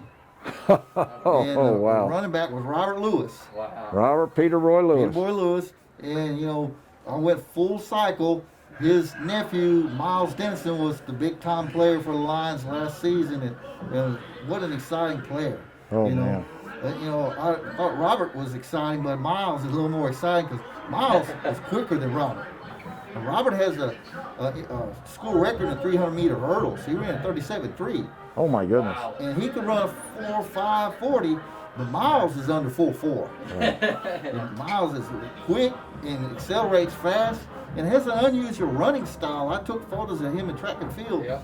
and I'd get it with his left foot on the inside lane and his right foot by the end of the race on the outside lane. And I was telling people he was running 105 meters, and the other guy's running 100. But that running style makes him so hard to tackle. Oh man. It's a natural. He's got a natural gift. He's a hard guy to tackle. He's tough. You know, I have high hopes for him at Pitt State. Yeah. Now tell me, you normally have some write-ups on the kids that have gone off to college. Have you gotten any updates on like Miles and Well, I Sean looked Brown? up Miles, and Miles doesn't have a number right now. Not Okay. yet, no. Not yet. So that probably means he's going to be redshirt. Redshirted. And people have got to realize that Pitt State, that's one of the top Division II programs in the country. Yeah. And they're in that MIAA, Northwest Missouri, and there's always at least 3 of those schools in the top 25. So, you know, I thought he could play as a freshman, but they must have a pretty good team without him. And he's going to learn and hopefully get the chance, and we'll see what he can do. I'm wondering if Colt Cooper from Quinlan, he signed with Abilene Christian, he's trying to get to play when they play tomorrow against SMU. Is that right? He plays a freshman. That guy had a heck of a season. What was his name again? Colt Cooper, that's Sean Cooper's son that used to be the Oh, head okay. coach. Okay. But he had a remarkable senior year. Huh. You know, he makes all state in football, led them in pancake blocks and receptions, and led them in tackles on defense. He makes first team all state. Wow. Gets to powerlifting, he wins state in powerlifting. He squatted 730 pounds. Oh, Goes to state in the shot put and disc and threw the shot 61 feet, wins it. my And goodness. throws a disc 183, wins that. And then to top it all off, he shows the grand champion GOAT at the Hunt County Fair. I've never seen one kid do all that. That kid's pretty versatile. And he's a great kid. And, Wow. you know, I was there for, because of the staggered start last year, I got Yeah. to see Quinlan. Yeah. I was there for his first play from scrimmage when they threw him the ball. Uh-huh. I was there for his last throw in the discus there in Austin. Oh, wow. And they invited me to his graduation party, and I was honored to go. Nice. And That's he's great. such a good kid. I presented him a photo of him throwing the shot, and he wrote me a handwritten thank you letter. Oh, good. That's the kind of kid. You know, Wow. I'm proud to know him. And, you know, they named the tennis courts over there at Wolf City for Jimmy Felty. Uh-huh. That was his grandfather. Okay. How about that? And Terry Felty, the coach for 30 Yeah. years, and that's his grandmother. Wow. So She's still teaching in the middle school here? she's retired. She's now. retired. My retired. first year, she retired. Yeah. Okay. See, you know, Terry Felty, all these Latoya Phelps and Quinta Ross, she Uh-huh. worked with all those really good athletes in junior high before they got to Wow. high school, lady line athletes. My goodness. That family and Sean Cooper, he coached all around here. He's coached Kettle Mills. Yeah. Well, he was the head man here in Greenville He for a was couple of head years, man, right? and he only lasted a couple of years. They didn't have much success, but he's a good man, and Holt is something else. That's wonderful. That's wonderful. Well, we're listening to the, or you may be able to listen to the Red Hawk band as they perform. They're a little bit larger outfit than the Greenville band, but but both bands did a really nice This job. is an interesting facility. You look off to our left. I don't think I've ever been to a football stadium that has quite a configuration like that with the It's a big old stage there for concerts. looks like man. stage, and yeah, I guess that's what that is. And we got Toyota vehicles. I don't know if I can mention that name since they're not run the advertising. Well, I drive a Toyota. It's okay. it's a Toyota Stadium. I mean, what are you going to do, right? You got to mention their name. When I was coming in here, I told them it's been a while since I've been here. I said the last time I was here, it was called Pizza Hut Park. That's right. So Matt referenced that earlier. I need to make it out here more often to watch FC Dallas. I know the biggest soccer fan in Greenville is the guy sitting across from me. Wow. You've called games, and you probably lost count of how many soccer matches you've seen. Yeah, I was telling Matt that I was a soccer official for a while, yeah, but can't run anymore, so that's in my in my past. Coach over here can tell you that we've had some soccer officials that couldn't run. That's true. Bless their That is heart. true. A bunch of them were older than I am. Well, David, thank you so much for coming into the I booth. had fun, and last week I was scatterbrained, and this week I'm on it. So All right, well, we'll know, count that's- on you every halftime from the that's the rest of thing the season. about high school football. There's always another game. There you go. David, thanks very much. That's David Claiborne from the Greenville Herald Banner. We're going to take a 30-second break, and we'll be back to talk about the second half of football with Matt Hansen. Bob Muty back here at Toyota Stadium, where the Frisco Liberty RedHawks lead the Greenville Lions 27-14. Both teams just came through their run-throughs, and they're on the sidelines. Liberty on the field, ready to deliver the kickoff to the Lions to start the second half. Pretty close game so far. The Lions only down by 13, and we'll get the ball to begin here in the second half. It was great to have David Claiborne with us as a guest, our halftime guest. They've been dealing with some COVID issues at the newspaper office, and he was reluctant to join us last week. And in addition to the fact that he was having such a hard time keeping up with those Chapel Hill Bulldogs. But a little better tonight, and it was great having him. He's a fountain of information, as you could tell from the interview. All right, Evan Morris, ready to handle the kickoff duties for Liberty. Ball is in the air. It's a deep kick. It's like OJ, close to the goal line, up to the 10, breaks a tackle, 15, 20. He's loose at the 30, 35, up close and beyond the 40-yard line goes Otagus Johnson. Another great return by OJ there. Amen, Brother Hanson. All right, so the Lions get a great return from Johnson, and they'll set up shop at the 43-yard line with a 1st and 10. Joe Golly, the senior quarterback, 4 for 9 in the first half with 1 interception on an ill-advised throw. Hasn't had the best of protection thus far, Matt. No, he's been rushed. I mean, and we kind of expected that. I mean, this is a very athletic team, but let's just see. I want to see some energy out of this Lions team coming out of halftime. Tyson, oh my, there's a problem with the snap, and there's a scrum in the middle of the field. Oh boy. And the Lions have lost the ball, and Daniel Ajayi comes up with it. I don't know what happened there, Matt. I think just a bad exchange right there. I don't know if the upon the snap that ball might have caught the rear end of Portillo and might have just fallen right to the turf. But It's almost like he expected Joe Golly to be under center. under center, on that yeah. one. You know, and I have to say the first half we really had a lot of clean snaps out of Portillo. So you hate to see that. Kind of deflates your sales coming out of halftime. Oh man, yeah. 3rd turnover of the game, 2 against Greenville and 1 interception thrown by Lusk. Keldrick Luster back, finds his man, and can't hold it. He tried to make the catch close to the sideline, but Lawson Town was unable to hold on. That Luna, number 10, that's a great job by Luna, though. That ball, he attacks hands right there, and he breaks that ball up. That's a catchable ball if he doesn't come crashing down on Town's wrist there. Good job by Luna. That's the best coverage probably we've seen all night. Absolutely. All right, 2nd and 10 for the RedHawks. Early turnover by the Lions takes them out of an opportunity to close the scoring. Keldrick Luster fumbles the snap, and he's touched down quickly by Greg Just for a 6-yard loss. We're going to have a 3rd and 15 here. Again, keep your eyes on number 5, Evan Stewart. Another low snap by Slater Egan, the center for the RedHawks. Squatty body was the way he was described to me by the coaching staff. 4 signal callers down here for the RedHawks here. Ortega back in the game at the defensive tackle. Luster takes a snap, looks right. Now he's looking for a screen to the left. He's got his man. That's Bryan. Bryan's in the open field, makes a cut. He's loose down to the 10, 5, touchdown. Jack Bryan.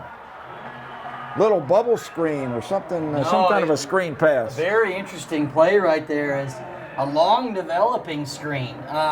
You know, you got Luster who he fakes a throw out to the right side, then brings it back across and dumps it off to the back in just a normal traditional screen. So very long developing. Jack Bryan showed me a little bit of speed and quickness. He was on the move. Okay, 33-14, here's the placement. Kick is up, and it's good.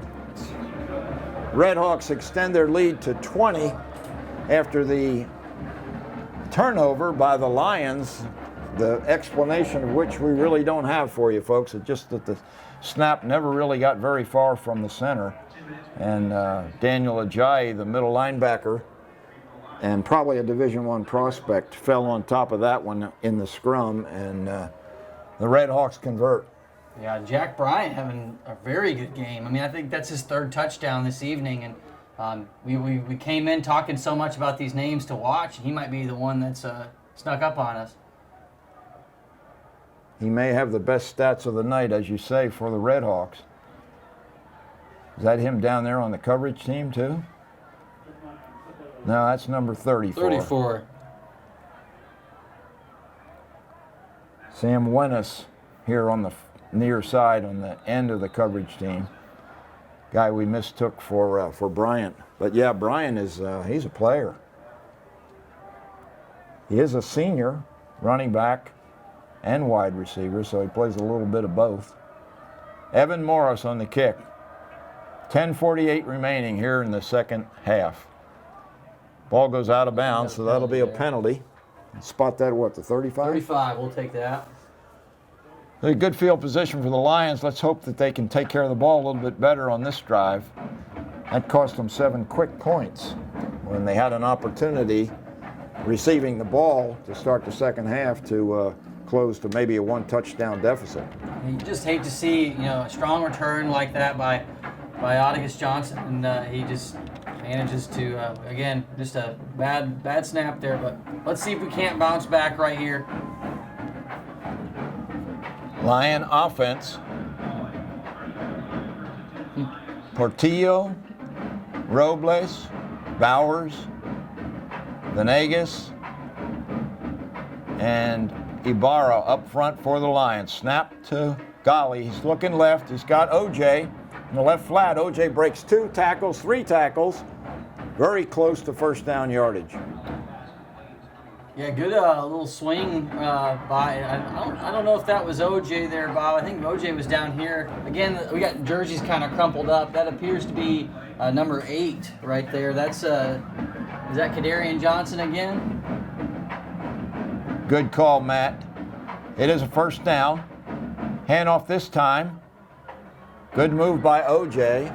Excuse me, that was Zydarian Tyson on that last reception. Yeah, we got to tell Coach to get OJ to pull his jersey down. That's Right. He's making it really tough on Matt and I. His number 2 is just not showing. It's only about half shown on his back. So pardon our inability to call his number when he actually has the ball. 2nd and 2 at the 48-yard line in Greenville. Johnson again is dragged down in the backfield. Play that time by Shaween Husmandi. Yeah, that whole left side there. Again, the bigger of the two sides, and really a lot of kids that they've run in there to play defensive line for the RedHawks. Brings up a 3rd and 5 for the Lions with 9:40 remaining and the clock ticking here in the 3rd quarter. Lions trail 34-14. It's a big 3rd down right here. I would really love to see Joe Golly just throw a strike and get us a 1st down here. I'm gonna expect a stick concept here to the trip side. It's what we used to call a button hook.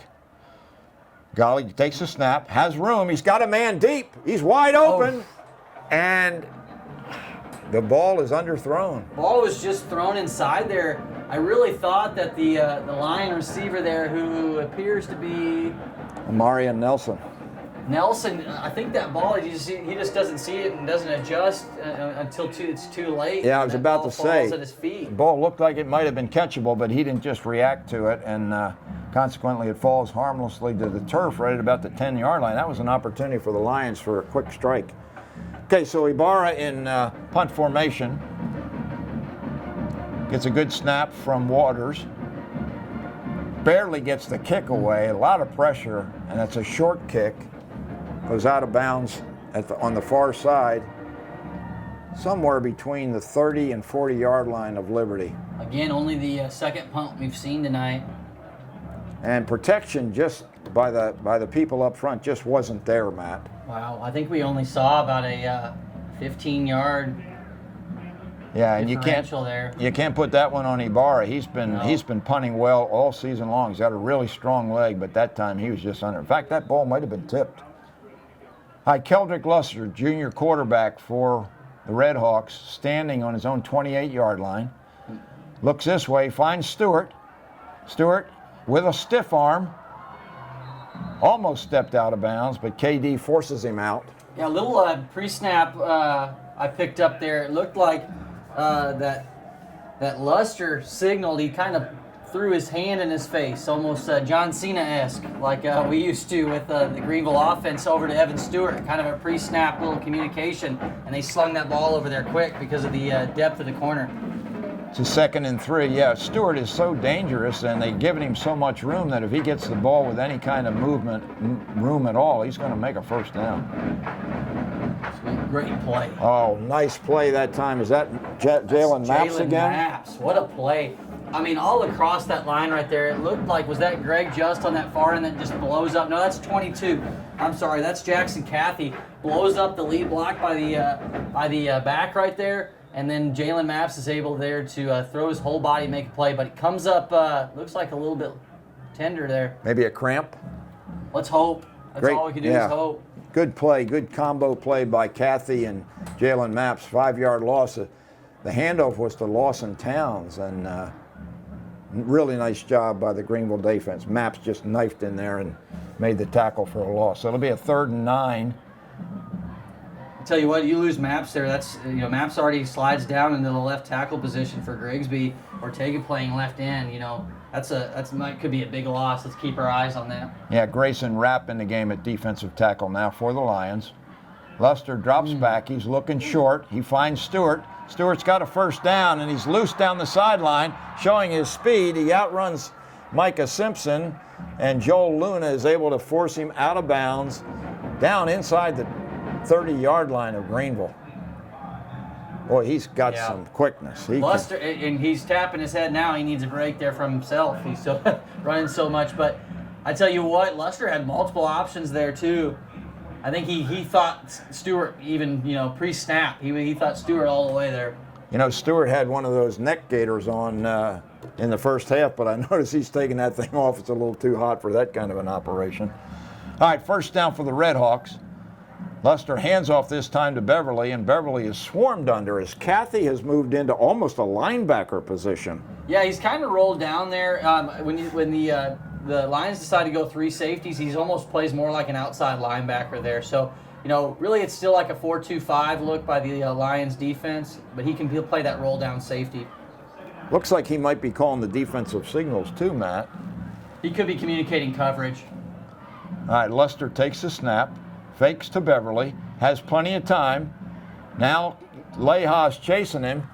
He throws it, but I think it's short. It's on the turf there. Incomplete for Beverly at the 5-yard line. Great coverage right there. I'm glad that you brought up Jackson Cather there. He sinks into that flat and stays right underneath and out. We had a corner over the top there. Again, great job by the secondary on that play. It's going to bring up a 3rd and long. We'll call it 8 yards to go for Liberty. Ball is placed at the Greenville 22-yard line. Be great to see a defensive stand here and a turnover for the Lions. They get that ball back and generate some offense here in the 3rd quarter. 7:23 remaining in the 3rd. Keldrick Luster, junior quarterback, it takes a low snap, has his man, and Towns can't handle it. Yeah, Towns goes up high, Luna down low, and able to make connection and knock that ball loose, I think. Well thrown ball by Luster. That Yes, should have been a first down. Had the seam, really had the seam. I mean, you gotta appreciate Luna just lowering the boom there. Okay, Towns not able to hang on because of Luna's quick hit, and Moros is going to line up for a 40-yard field goal, Matt. Let's see it. See what kind of Yeah, leg we are in soccer country here. Yeah, we are. And now Town realizes that he's got to be in the blocking scheme. And they line up interesting with 2 blocking backs on the one side. So this side is wide open for somebody to rush in quickly. Snap is good. The hold's pretty good. The kick is long. Let's see if it's good. No good. It's off to the left. Yeah, kind of a low line ball, wobbling and just misses to the left side. Yeah, I think I saw the laces facing toward the kicker, that's not the formula for success typically. Spinning like a top, yep. So the Greenville defense holds here, and they'll take over at their own 22, 1st and 10, down by 20 points. 7:13 remaining here in the 3rd at Toyota Stadium in Frisco, Texas. The opponent tonight, the Frisco Liberty RedHawks, winners last week over Frisco Reedy by a score of 50-49. Of course, the Lions fell to Tyler Chapel Hill by a score of 63-36. So lots of points being scored by everybody that we've watched here in 2 games. All right, Lions ready with a 2-back offense now. Golly hands to Hugh Pitts. Pitts goes off left tackle, and he picks up short yardage.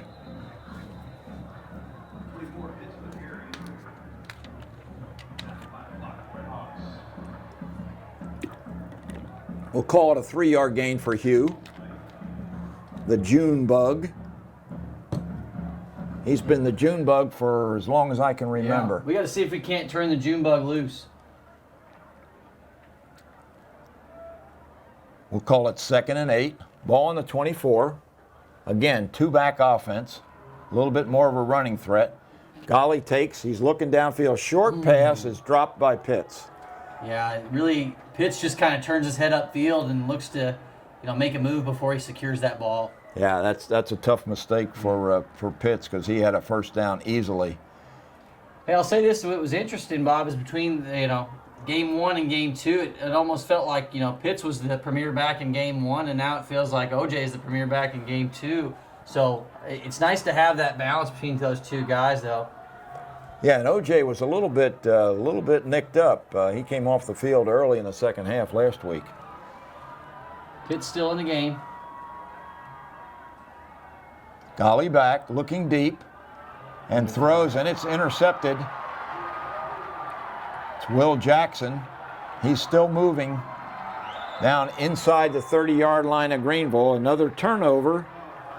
I'm not sure who Joe was looking for there, Matt. It almost looked like Joe was trying to throw the post, and it looked like number 50, Chico Hugo, he was able to get a piece of it because as soon as that ball came off, it was strangely underthrown, and that's for a guy that has a strong arm like Galley right there. That's strange for that ball to be underthrown that way.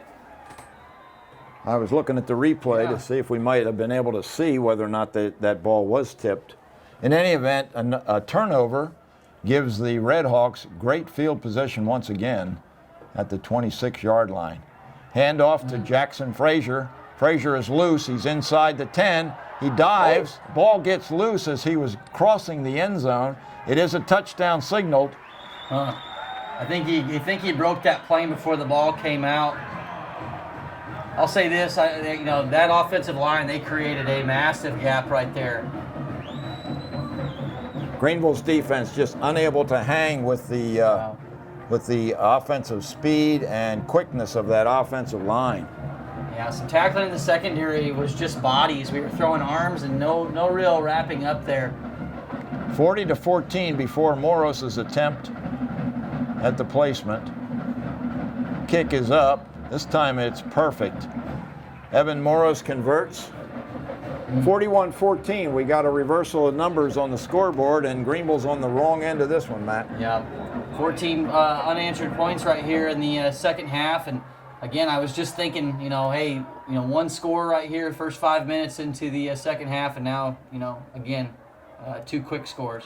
Yeah, and 2 quick turnovers. Yeah. The turnovers, you know that they're going to kill you. And, Costly, yeah. They have been really costly. That's 3 committed by the Lions tonight, if my memory serves. Now, even as we say that, though, it's promising, though, that that's the area that you can clean up. That's a controllable thing. And I think, again, as we continue to get games on our belt, that's something that gets cleaned up over time. Once again, Coach Duke has scheduled some quality opponents early in the season here. And it's resulting in some lopsided scores. But the Lion players are having an opportunity to go against quality opposition, and that's got to benefit them as the season lingers on. I think this truly is the game that gives you that baseline because, again, a potential playoff opponent here, this is a chance for you to see how do we stack up against a by-district opponent. Johnson and Simpson standing inside their 10-yard line awaiting Moros's kick.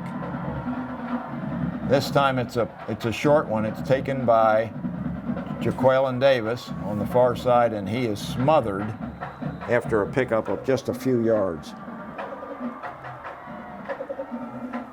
Lots of things to clean up for before the regular season starts, Matt. Yeah, and we kind of talked about it last week. Again, we have kind of a younger, unexperienced team. Graduated a lot of talent last year, but again, with the, additional reps, those are areas that can be controlled. Okay, we got the heavy formation. Just is in there at blocking back. OJ gets the ball. He's loose. He's at the 50, the 40, the 30. Inside the 25-yard line, he's run down from behind. Cameron Woolley tracks him down. Otagus Johnson with another great run from scrimmage. And I emphasize tracks him down right there. I tell you what, these kids can run. Yeah, you don't figure Otagus is going to get run down from behind, but that time Woolley had the good speed. And looks like maybe a timeout for Liberty. Daniel Ajayi. No, we got the injury timeout. Number Okay. 4, it looks like Will Jackson, the junior safety, is down. Looks like he's holding on to his ankle. And training staff is out on the field. Okay, so we'll take a 30-second break while trainers attend to Jackson. And we'll be right back. Score 41-14 in favor of Liberty. 5:55 remaining here in the third.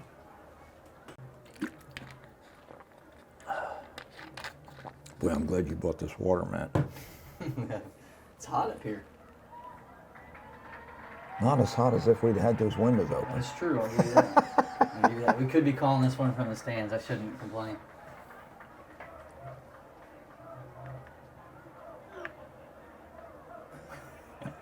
Yeah, she's outside. She heard us.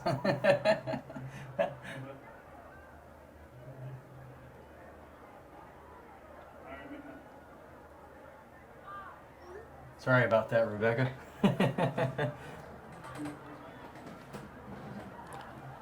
All right, Greenville lining up. Ball's placed at the 25-yard line. First down after that nice run by OJ. Golly with Pitts next to him. Handoff. And Hugh is able to move forward for about maybe 3 yards, Matt. Yeah, that's Pitts picking up again. That 3-4 yards in a cloud of dust. Call it second and a long 7, man. And I could say dust again, right? I mean, Yeah, because we're on grass. That's right. Lions quickly get formed, lined up. 2 receivers to the right, 1 to the left in the heavy formation. Golly steps forward to speak to Portillo, raises his leg, takes a snap, fakes the handoff. He's got a little room to the left side, and Joe gets about 5 yards. Look, Good. Joe Golly. Good RPO.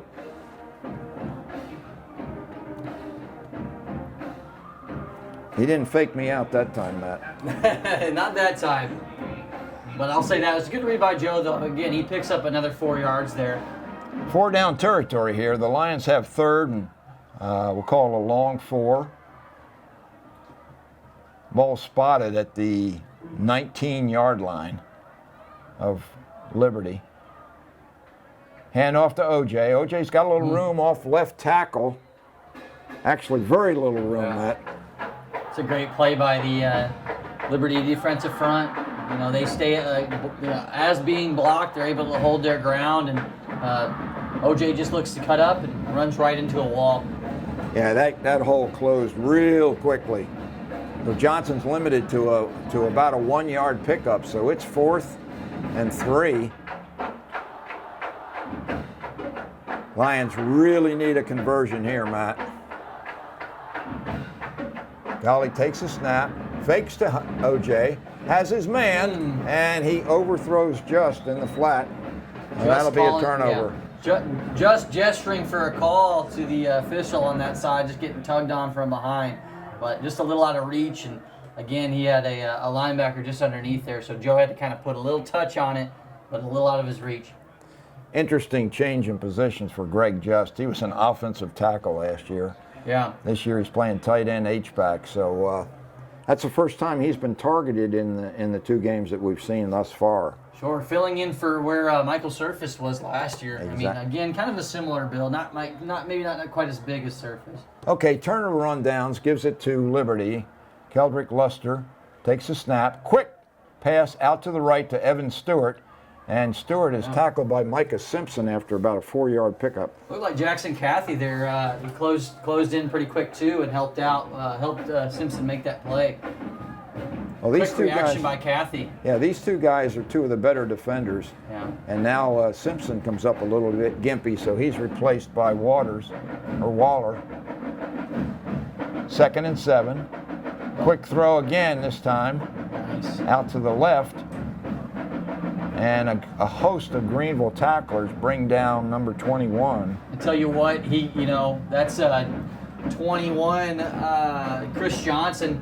He does get 3 or 4 there, but that's a heck of a play by Isaiah Lowe. He takes on a blocker and still manages to grab and hold until his teammates can rally to the ball. Yeah, you got to do some gang tackling in high school football because it's difficult to bring somebody down one-on-one. Okay, 3rd and 3 for the RedHawks. Johnson in motion.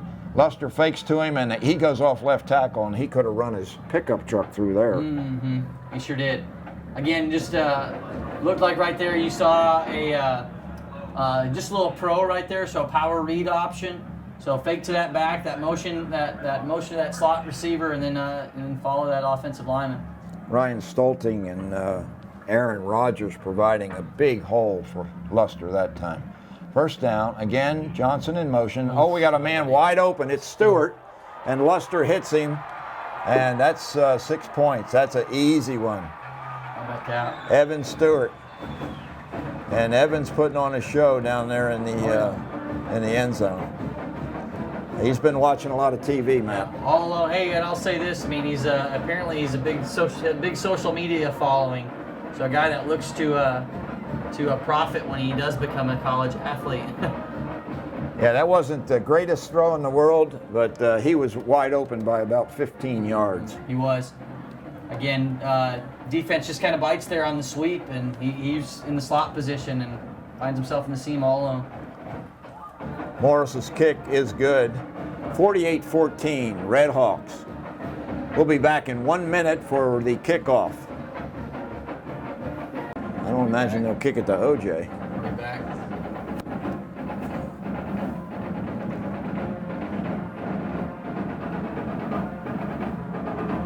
Okay, here's the kickoff by Evan Morris. It's a deep kick. OJ takes it at about the 4-yard line. Fakes left. Come up straight ahead. He's got some room. He's open at the 40. He's up to midfield, and he's dragged down at inside Liberty territory by Johnson.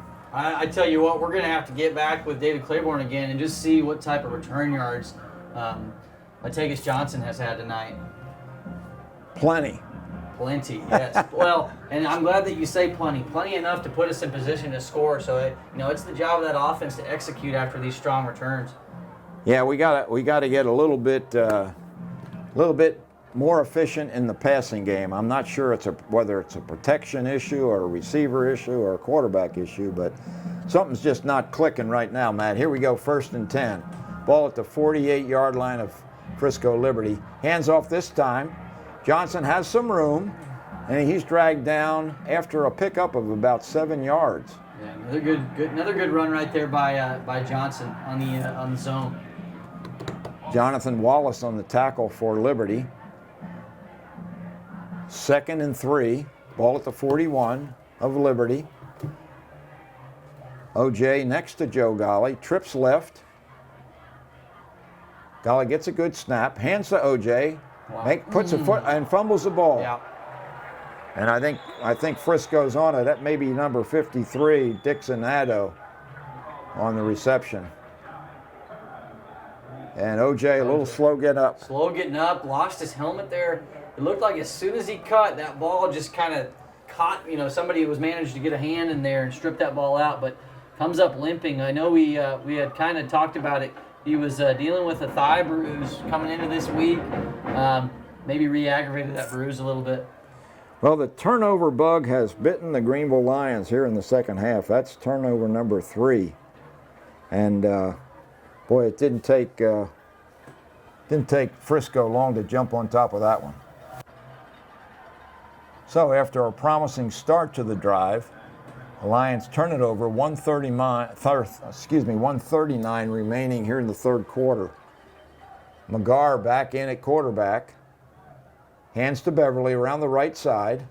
Beverly is encountered close to the line of scrimmage, and the pile just pushes. Looks like a rugby scrum. Oh, yeah. Both sides there all piling on.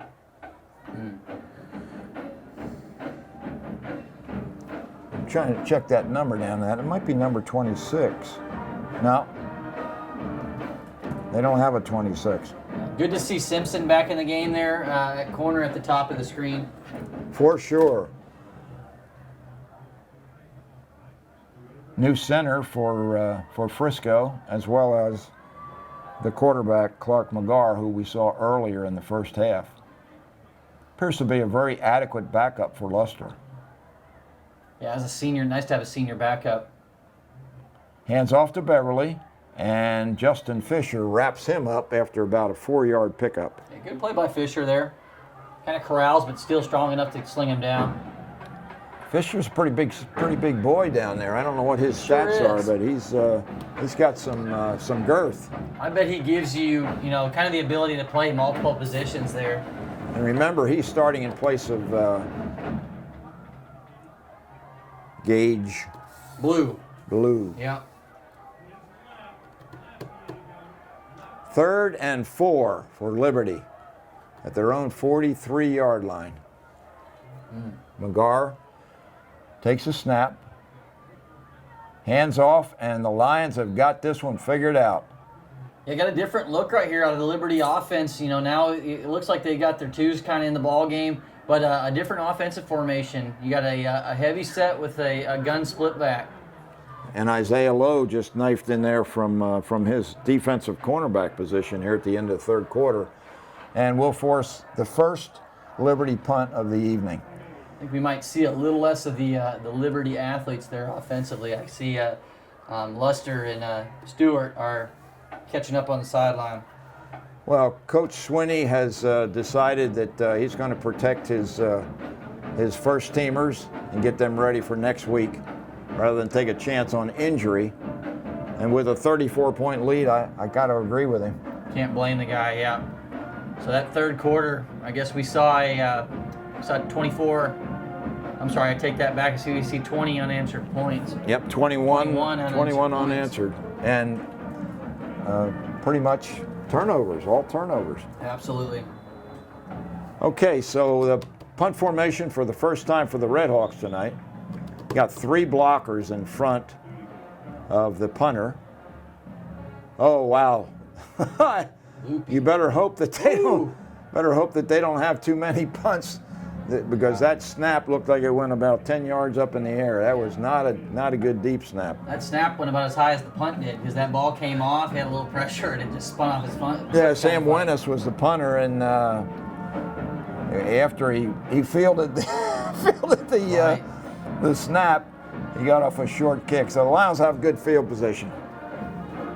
I shouldn't criticize the deep snapper, because that's a real art. Job. Oh, And yeah, Hunter Waters does a good job for the Lions, but that's one that Coach Swinney's going to have to work on for in case he needs to use a punter anymore in the rest of this season. Okay, Golly, quick throw out to his right. Scott Simpson stumbles right at the line of scrimmage. Had a lot of room to run, just stumbled, just kind of caught up on him. Again, comes limping off the field. Simpson looks like he might be dealing with some cramps. He's grabbing his hamstring. Yeah, let's hope it's not a pulled hammy. These kids are too young for pulled hamstrings. Let's hope so. It does happen, though. They're going to mark it as a 1-yard loss. So a completion, but no yardage gained. So no positive yardage on first down for the Lions on this series. Again, it looks like we may have some defensive starters replaced as Johnson moves upfield for a short gain. Yeah, that was kind of a classic motion you're slotted and have him help block power right there for the Lions. Something that we went to a lot with Melvin Maps a few years back. 3rd and 8 for Golly and the Lions. Got to get something going here late in the fourth quarter, excuse me. 10:43 remaining. Joe's got somebody, and he flat misses his receiver that time. Yeah, it looked like he had Anderson over there. Had DeGeary and Anderson, on the curl.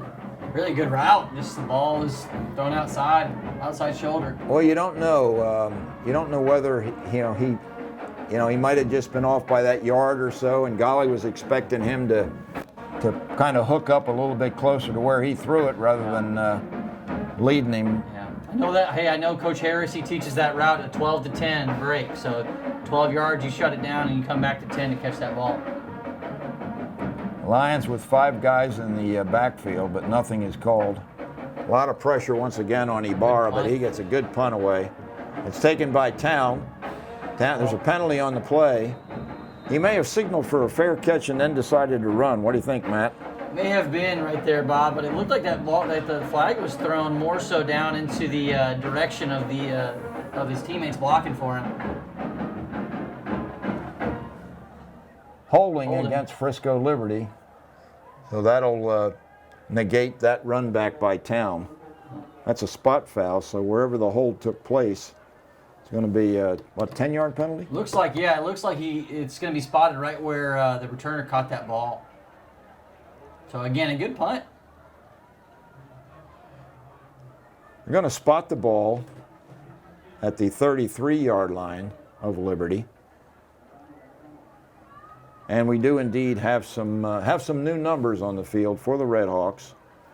Coach Swinney checking out some of his backups, including Gar at quarterback. Man in motion, takes the short pass, and there's another flag. Nice sportsmanship down there by number 55, Dylan Davis, as he helps up one of his opponents, I think Grayson Rapp. I tell you what, this number 2 offense, it almost looks like a completely different offense. Some of the formations they've shown us here. They got back same side as the H-back there, and they put a man in motion and run sweep. Yeah, they got 2 backs. Same play here. Yep. And around the right side, a little bit of room. Yeah. Tossed out of bounds is Cameron Smith. You can see Cade McGarr also do that little pop pass we saw out of Chapel Hill last week. Yeah, and Evan Bennett, the Greenville holder on that tackle, as he's getting a little time in the defensive backfield. Along with Jamorian Stevenson and David Waller and Cameron Neal over there on the far side playing a little bit of cornerback. Yeah, you'd love to see some guys just take advantage of an opportunity here and maybe show out in front of coach. Low snap, handoff, and it's going to be short, maybe a 5-yard, 6-yard pickup. Still going to be 3rd and long for the RedHawk. How about all that traffic in the backfield there? A lot of multi-directional play there. It's an interesting formation where they have the 2 running backs on the same side. Yeah, kind of an overload on one side, especially when you motion another guy there. It almost turns into 3 backs in the backfield upon snap of the ball. And Cameron Smith has been in motion from his slot position on just about every play that they've done this series. Guard takes the snap here. Hands off. I think that's Jackson Frazier back in the game, the starting running back, and he gets about 5 yards, but it's going to bring up another punt formation, a punting situation for Wennes. Yeah, good job by the Greenville defense there. Drawing another punt. We got Ford Shippey going to do the snapping. I don't know whether it was Ford who did the last one, but let's see if he's able to spin this one back to Wennes a little bit better this time. Is that OJ deep to receive? Better snap this time. Wennes gets it off. It's again another short kick. Down there, number 12, to receive that one. Good bounce after a kind of a short punt. That thing rolls about 20 yards down to the 24-yard line. So let's see if Golly comes back out to direct the offense.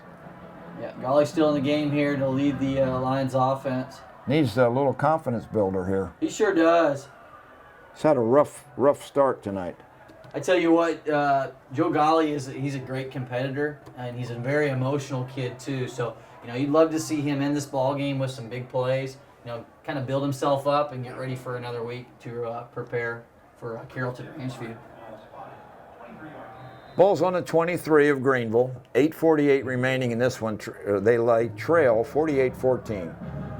Golly finds Pitts. That might have been a backward pass, so it was dropped, and Hugh picked it up. Good recognition by Hugh to realize that it might have been backwards. It's good awareness, but you can tell he's beating himself up on that ground. That's 2 drop balls, on little swing passes by Pitts. But again, you don't hear that whistle, you better react and get back on that ball. Results in a loss. We'll call a loss of 1. 2nd and 11 for the Lions. Deep in their own territory.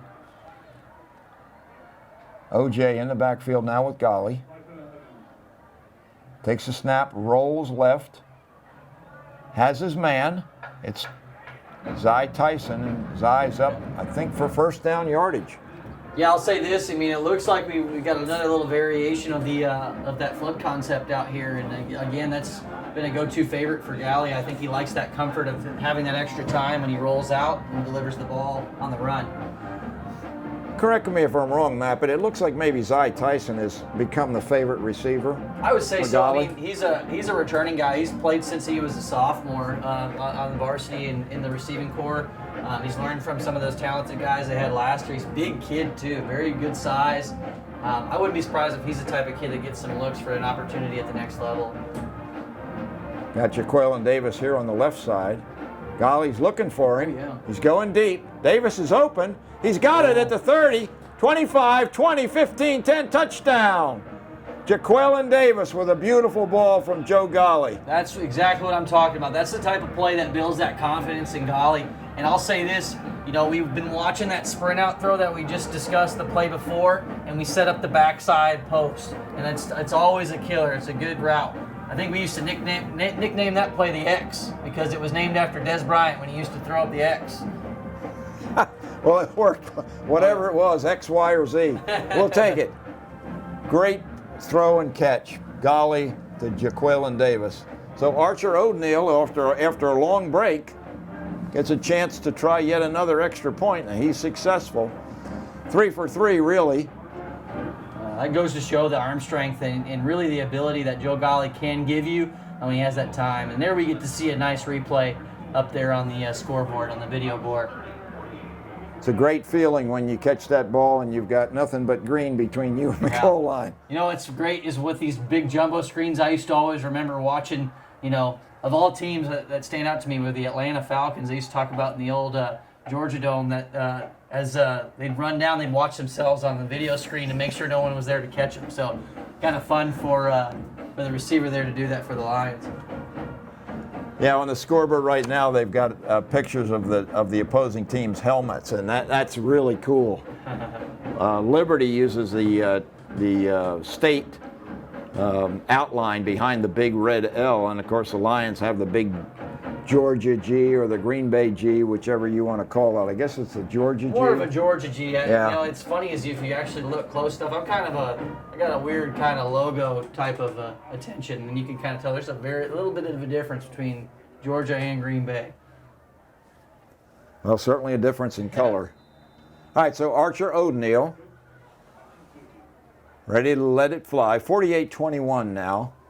Lions trail. O'Neal kicking deep. It's going close to the sideline, and it goes out of bounds about the 2-yard line. So very close to being an excellent kickoff by O'Neal, and he's disappointed with himself. Now that'll be a penalty. Bring the ball out to the 35 or 30-yard line. 30-yard line there. Well, I'm going to watch the spot so I know in the future. Well, yeah, they're putting it on the 25. That would be a touchback. No, I think that's a mistake. Yeah, they're going to correct him. Yeah, the Ball's on the 30. The ref just said to the ump, no, you got to put that I'll thing tell you down what, to 30. there have been so many rule changes in recent years that, I mean, it's easy to miss some of that. Noe Osornio is into the game now, played defensive end for the Lions. Snap taken, Beverly with the handoff, going around the left side. Got some good yardage. Let's take a look there. It looked like 33 Carmelo Brown was playing linebacker there, and Carmelo really had an opportunity to make a play. He just kind of dipped inside and didn't quite set that contain that you want that linebacker to do and turn that ball back into other red hats.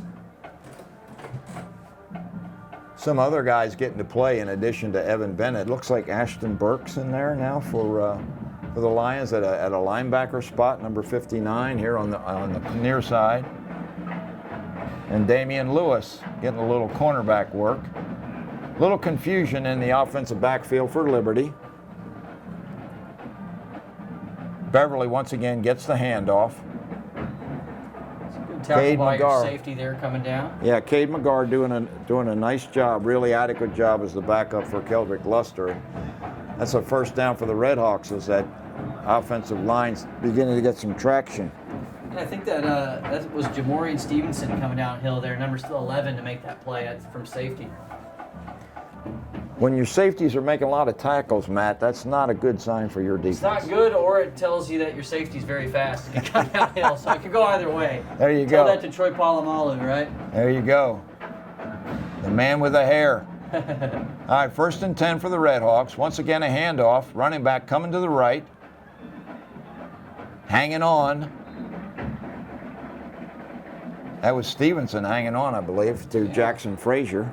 He's kind of back in the game. He saw some time in that first quarter, the first half, and he's back in the game. Yeah, he's one of the few starters, it's Frazier, that is still getting some playing time here late in the game. Yeah, it looked like even number 1, Cameron Smith, he saw some time earlier in the ball game as well, and he came and went. Now, sometimes I think it's just late in the game right here, you might start running, a rotation at your receiver position. All right, first down for the RedHawks. A high snap, handled by McGarr. Hands off once again, and down the sideline goes Frazier, and he's knocked out of bounds by Stevenson and Burks, but not before he picks up yet another first down. Lion defense has got some folks in there that are new, but I don't know whether there's some fatigue going on with the guys that have stayed in there for quite some time. Well, we talked about it, next man up, and I mean, you really got to see it, but hey, it's an opportunity for some guys to get some additional experience.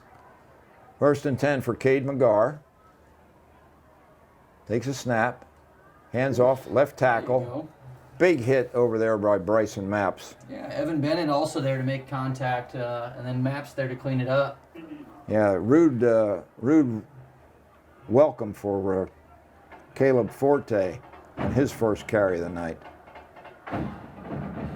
We'll call it 2nd and 9.5. Ball spotted at the 34-yard line of Lions. 4:47 remaining. Lions trail 48-21.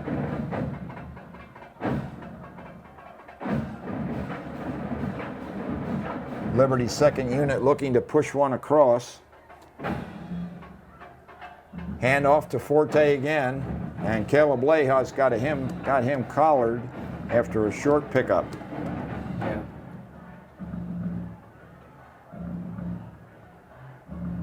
And yet another new number coming into the game for the Lions, Juan Tapia. Hope I'm pronouncing that correct. Yeah, no. Tapia, yep. I think we actually used to nickname Tap, so. The junior defensive ends getting a few snaps here.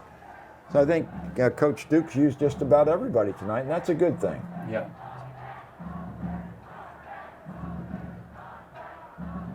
Guard takes the handoff, or the snap, and hands it off once again, and very little gain that time. Bryson Maps making some plays down there from the defensive line. You know, Bob, you mentioned, it's late in the game right now, the score being the way that it is. It is nice to get some other kids in here, because what a great experience it is to, be able to recall a chance to play in a facility like this, in front of parents that have traveled from Greenville to Frisco. And, again, chance for some guys to, do the best with the opportunities they get. Oh, yeah. I mean, just like you said, just to be able to play on a field like this, in a facility like this. It's a memory. It's fantastic. All right, it's 4th down, and the RedHawks are going to go for it from their own, or from the Greenville 31-yard line.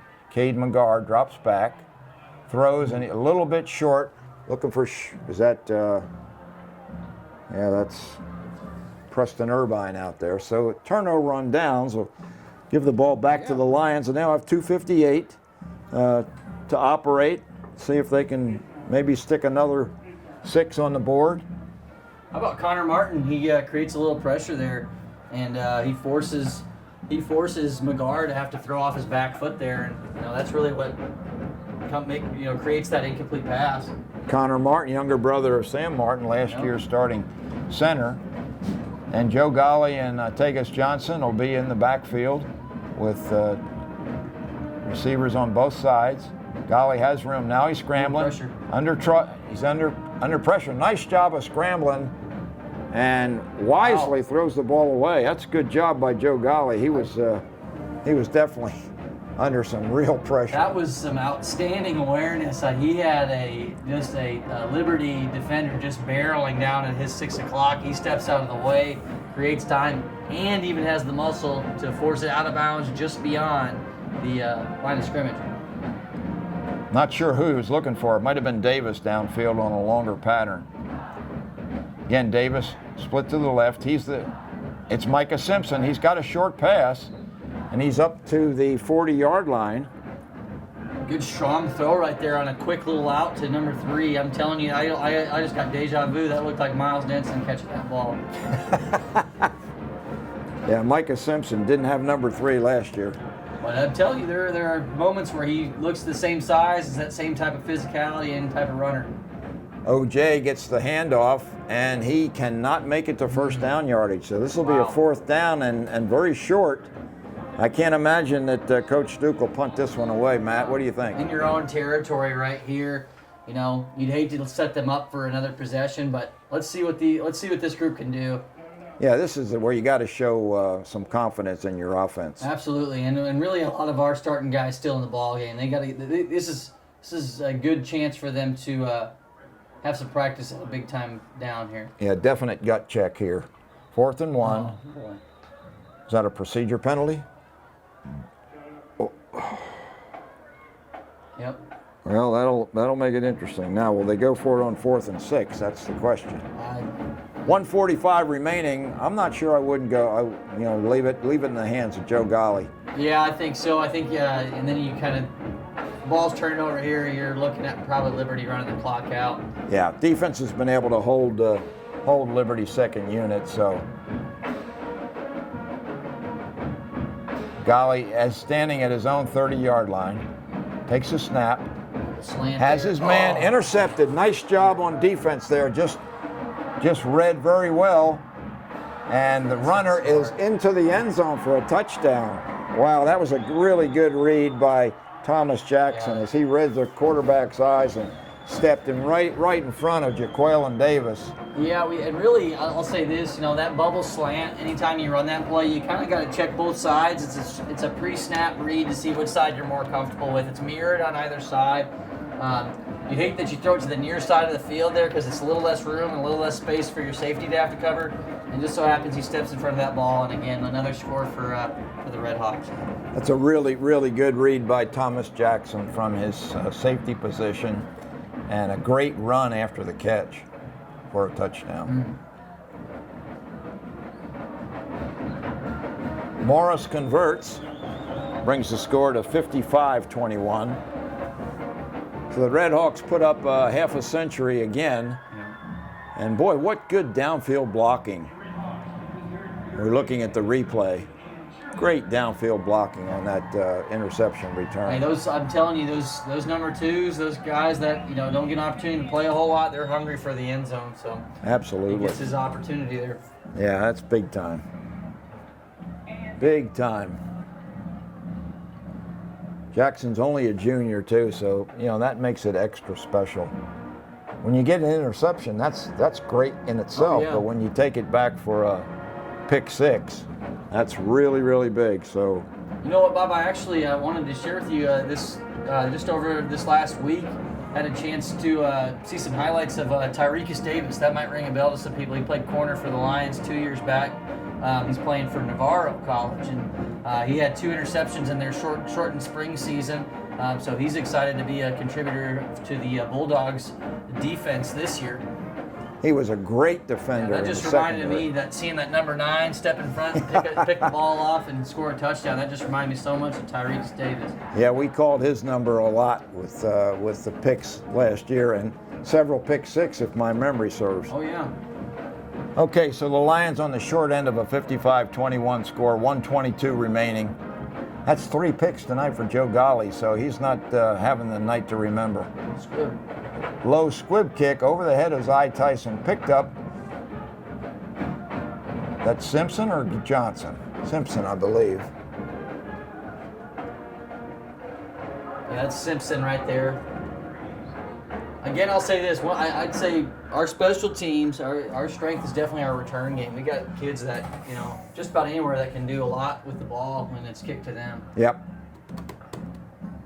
And the first unit's coming back out for Greenville, so they're not done yet. They're going to try to prove something with just a little over a minute remaining in this one. Maybe Joe can find Davis or Simpson or somebody way downfield. Simpson goes off now. Hand off to OJ, and OJ's only able to get about 4 yards before he's smothered by a slew of black shirts. Clock running here. It looks like, both teams ready to run this one out. Interesting that if offensive coaches Alexander has decided, just to run out the clock, that he wouldn't put Waters in there to get a few snaps. Sure. Penalty on the play as Golly hands off to Zy Tyson on the sweep. And there must have been another procedure penalty. Lions committing some kind of funny penalties here late in the game. Little fatigue possibly, Matt? Could be. Also I think it might be just, again, kids getting a little bit lackadaisical at the end of game here. But again, we still got our number 1s in the game. We want to see them make the best of it. Tyson and Anderson to the right. Heavy formation. Pass out to Tyson. Tyson gets a first down, and he's trying to break tackles. He's still going. Pile being pushed, and he's inside territory of Liberty. Yeah, I think that's what Zy Tyson can do. Again, you mentioned that he's kind of turned in one of the favorites there for Golly, but he's a big target. He's built a lot like another guy. And I guess some old names are coming to mind. Derek Givens, big number 4, also played wide receiver for the Lions. He was a good one. Yeah. And played at Texas College in Tyler. Looks like the Lions are going to let the clock run down, and that's the end of the ball game. 55-21, Frisco Liberty's RedHawks over the Greenville Lions. We'll take a 2-minute break, and we'll be back to wrap this one up. We'll be right back.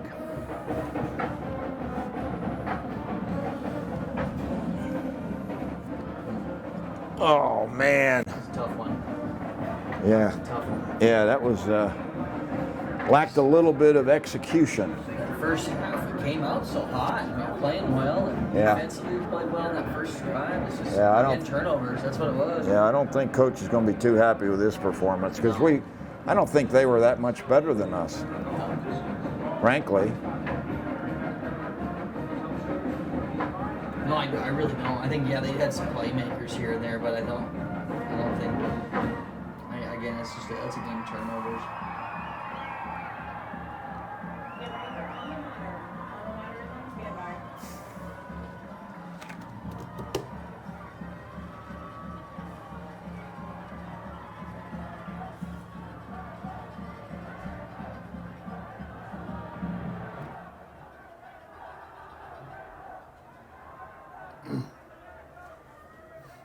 You see Stewart down there at all?